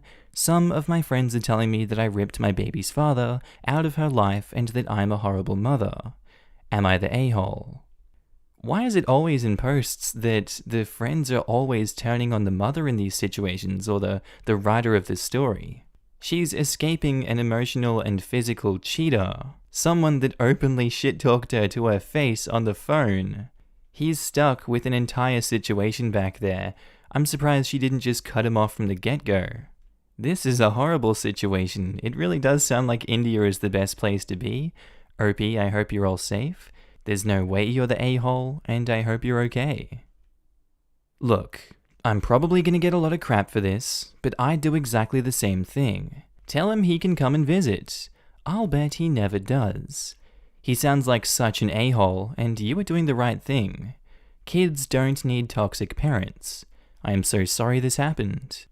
I came here to say this. If I knew my other half was so disloyal, so uncaring towards the baby, I'd go home too. I was so ready to judge this based on the title, then I carried on reading and feel so sorry for OP. She's gone home for support for herself and the baby. She has 100% done the right thing. He is welcome to visit her and the baby, though I doubt he will. I hope OP can meet someone who will look after her and love her and the baby and move on from the hurt caused by her ex. Agreed with everything. Not to mention, I know very little of US immigration. Could she even remain in the USA if her husband divorces her, given that she's on fiancé visa? Would he have continued to support her? What support system would that baby even have? What suffering would she have to undergo in her father's house if he wanted anything to do with her at all? If Opie hadn't fled with the kid, it might have become an ugly legal battle that left her daughter to be Cinderella to her new evil stepmother. Opie did the only correct thing to keep her daughter safe from her husband's irrational actions and to keep her with her mum, the only parent who cares. I would have done the exact same thing OP did and felt zero remorse. Posted by user Alone Throwaway 2020, titled, Am I the a-hole? My husband tried to open up to me and my response wasn't the best. So, my husband and I have been married for almost 3 years, and we have a 9-month-old son. Neither of our jobs really allow us to work from home, so our son is in daycare 3 days a week, and we have my mother come over to help the other 2 days, so that we can still work full-time. My husband has never been the type to really open up about his feelings. He says that it's because he knows I struggle with anxiety, and the last thing he wants to do is add any extra stress into my life. He knows I tend to overanalyze things, so he'll keep things to himself when something is bothering him, and it's not uncommon for him to tell me he's fine when he clearly isn't. He's told me that he would rather just deal with things on his own rather than be another source of stress in my life. He said that when he does try to open up to me about things that are bothering him, that I end up making things about me and his problems never get solved. So why should he even bring them up? Well, the other day we were having dinner and he stopped eating and started saying how he's been feeling so isolated the last few months. He said he misses his friends, he misses going out for drinks and dinners. He said he just feels so alone lately and doesn't know what to do to make himself feel better since the pandemic seems to be ramping up again. I listened to him and let him finish, but the first question I asked was, "Do you feel alone because of anything I'm doing?" And he kind of stared at me and snapped at me and said, "This is why I don't open up to you about things. The first thing you do is make it about yourself." And then he said he was going for a drive and he left. I felt bad, but my heart was in the right place. I just wanted to make sure that I wasn't doing anything wrong. My mother came over when he was gone, and I told her what happened. She seemed to understand where I was coming from, but she's my mum, so I felt like she would take my side regardless. When my husband got home, I apologized and asked him if he still wanted to talk about anything. He said he was done talking for the night and that he was going to read and get ready for bed. I tried to snuggle up to him in bed, but he kind of shrugged me off and got up to go read on the couch instead. It's been a couple of days, and I haven't brought it up again, and neither has he. He tends to just go about life as if nothing is bothering him until he gets over it. but I can tell that all I did was make things worse. I don't know why my first instinct was to ask if it was my fault, but does that make me an a-hole? I think it does make you an a-hole if this is a repeated thing that gets brought up all the time and you refuse to fix it. People won't want to open up to you, and it's not fair for you to get angry at them if they don't want to open up to you because they're not going to have any progress made. Nothing's going to resolve the way that you're going about things, OP. The better thing to do would be just shut up and just listen to them talk, and just say, yep, I see where you're coming from, okay. Better to let someone just vent at you than ask them questions about what you're doing to affect them. That's just my 2 cents, take it with a grain of salt. Maybe it's not the best advice in the world, but hey, who knows? I think OP is an a-hole in this situation. You're the a-hole. Not everything is about you. He told you he doesn't normally open up to you because you tend to make it all about you. So then he opens up for a bit, and the first thing you do is make it about you. I think you need some therapy to learn how to listen to others and be there for them. I don't say that sarcastically, I mean that sincerely. Some people have trouble communicating and responding appropriately to others out of insecurity or for a variety of other reasons.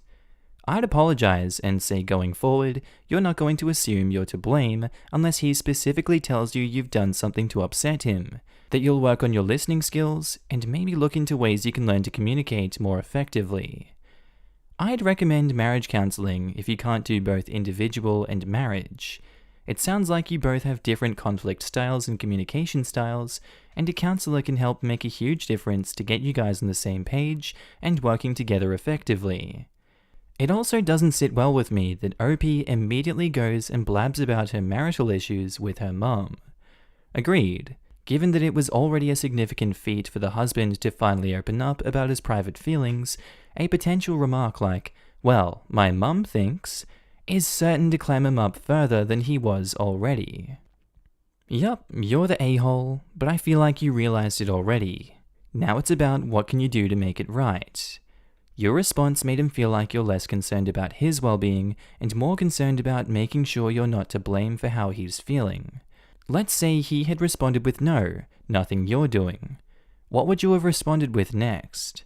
Now just cut directly to that response instead. Even if you had responded with what can I do to help, that would have been better than what you said. Trust me, your husband hasn't magically started feeling better. He's just suppressing his feelings. Not talking about it will make it worse. Brainstorm some ideas, maybe do a video conference call or game night with friends. Maybe reach out to his family members and remind them to call him. Or just tell him you want to listen to him and understand what he's going through. Only ask him questions about him, not about you. Alright guys, that's where I'm going to end today's video. I really do hope you enjoyed it, and maybe even learned something that you didn't know before. If you haven't already, please do feel free to click that like button, as it really does help me in the YouTube algorithm. And if you haven't already and you love today's video, please feel free to subscribe. I would love it a lot. Also, big shout out to all my Patreon members and channel subscribers. You guys are all up on the screen right now. I love you. I love your faces. Also, I love seeing you guys all chatting down below in the comments. It brightens my day to see the stories that you guys share and just the kind words you guys always have for my videos, as well as everyone else in the videos. I love you too. But honestly, your ongoing support means the world to me, and I just love it so much that you guys are able to support a career for myself that I invest so much time into. And you guys honestly motivate me to work harder each and every day to put more love into the videos for you guys. If you guys have watched this far in the video and you haven't already subscribed on Patreon or become a channel member, that's cool, you don't have to, but there are links down below. You can donate any amount of money, pledge that any month, cancel whenever. I'm completely cool with it. It's just there for you to support me if you'd like to go the extra mile. And I'll go the extra mile for you guys by putting out new amazing content every single day. With that said guys, I really hope you have a good day, night, sleep, bath, time at work, whatever you're up to today. This has been Markee. I'll see you in the next amazing video. Bye.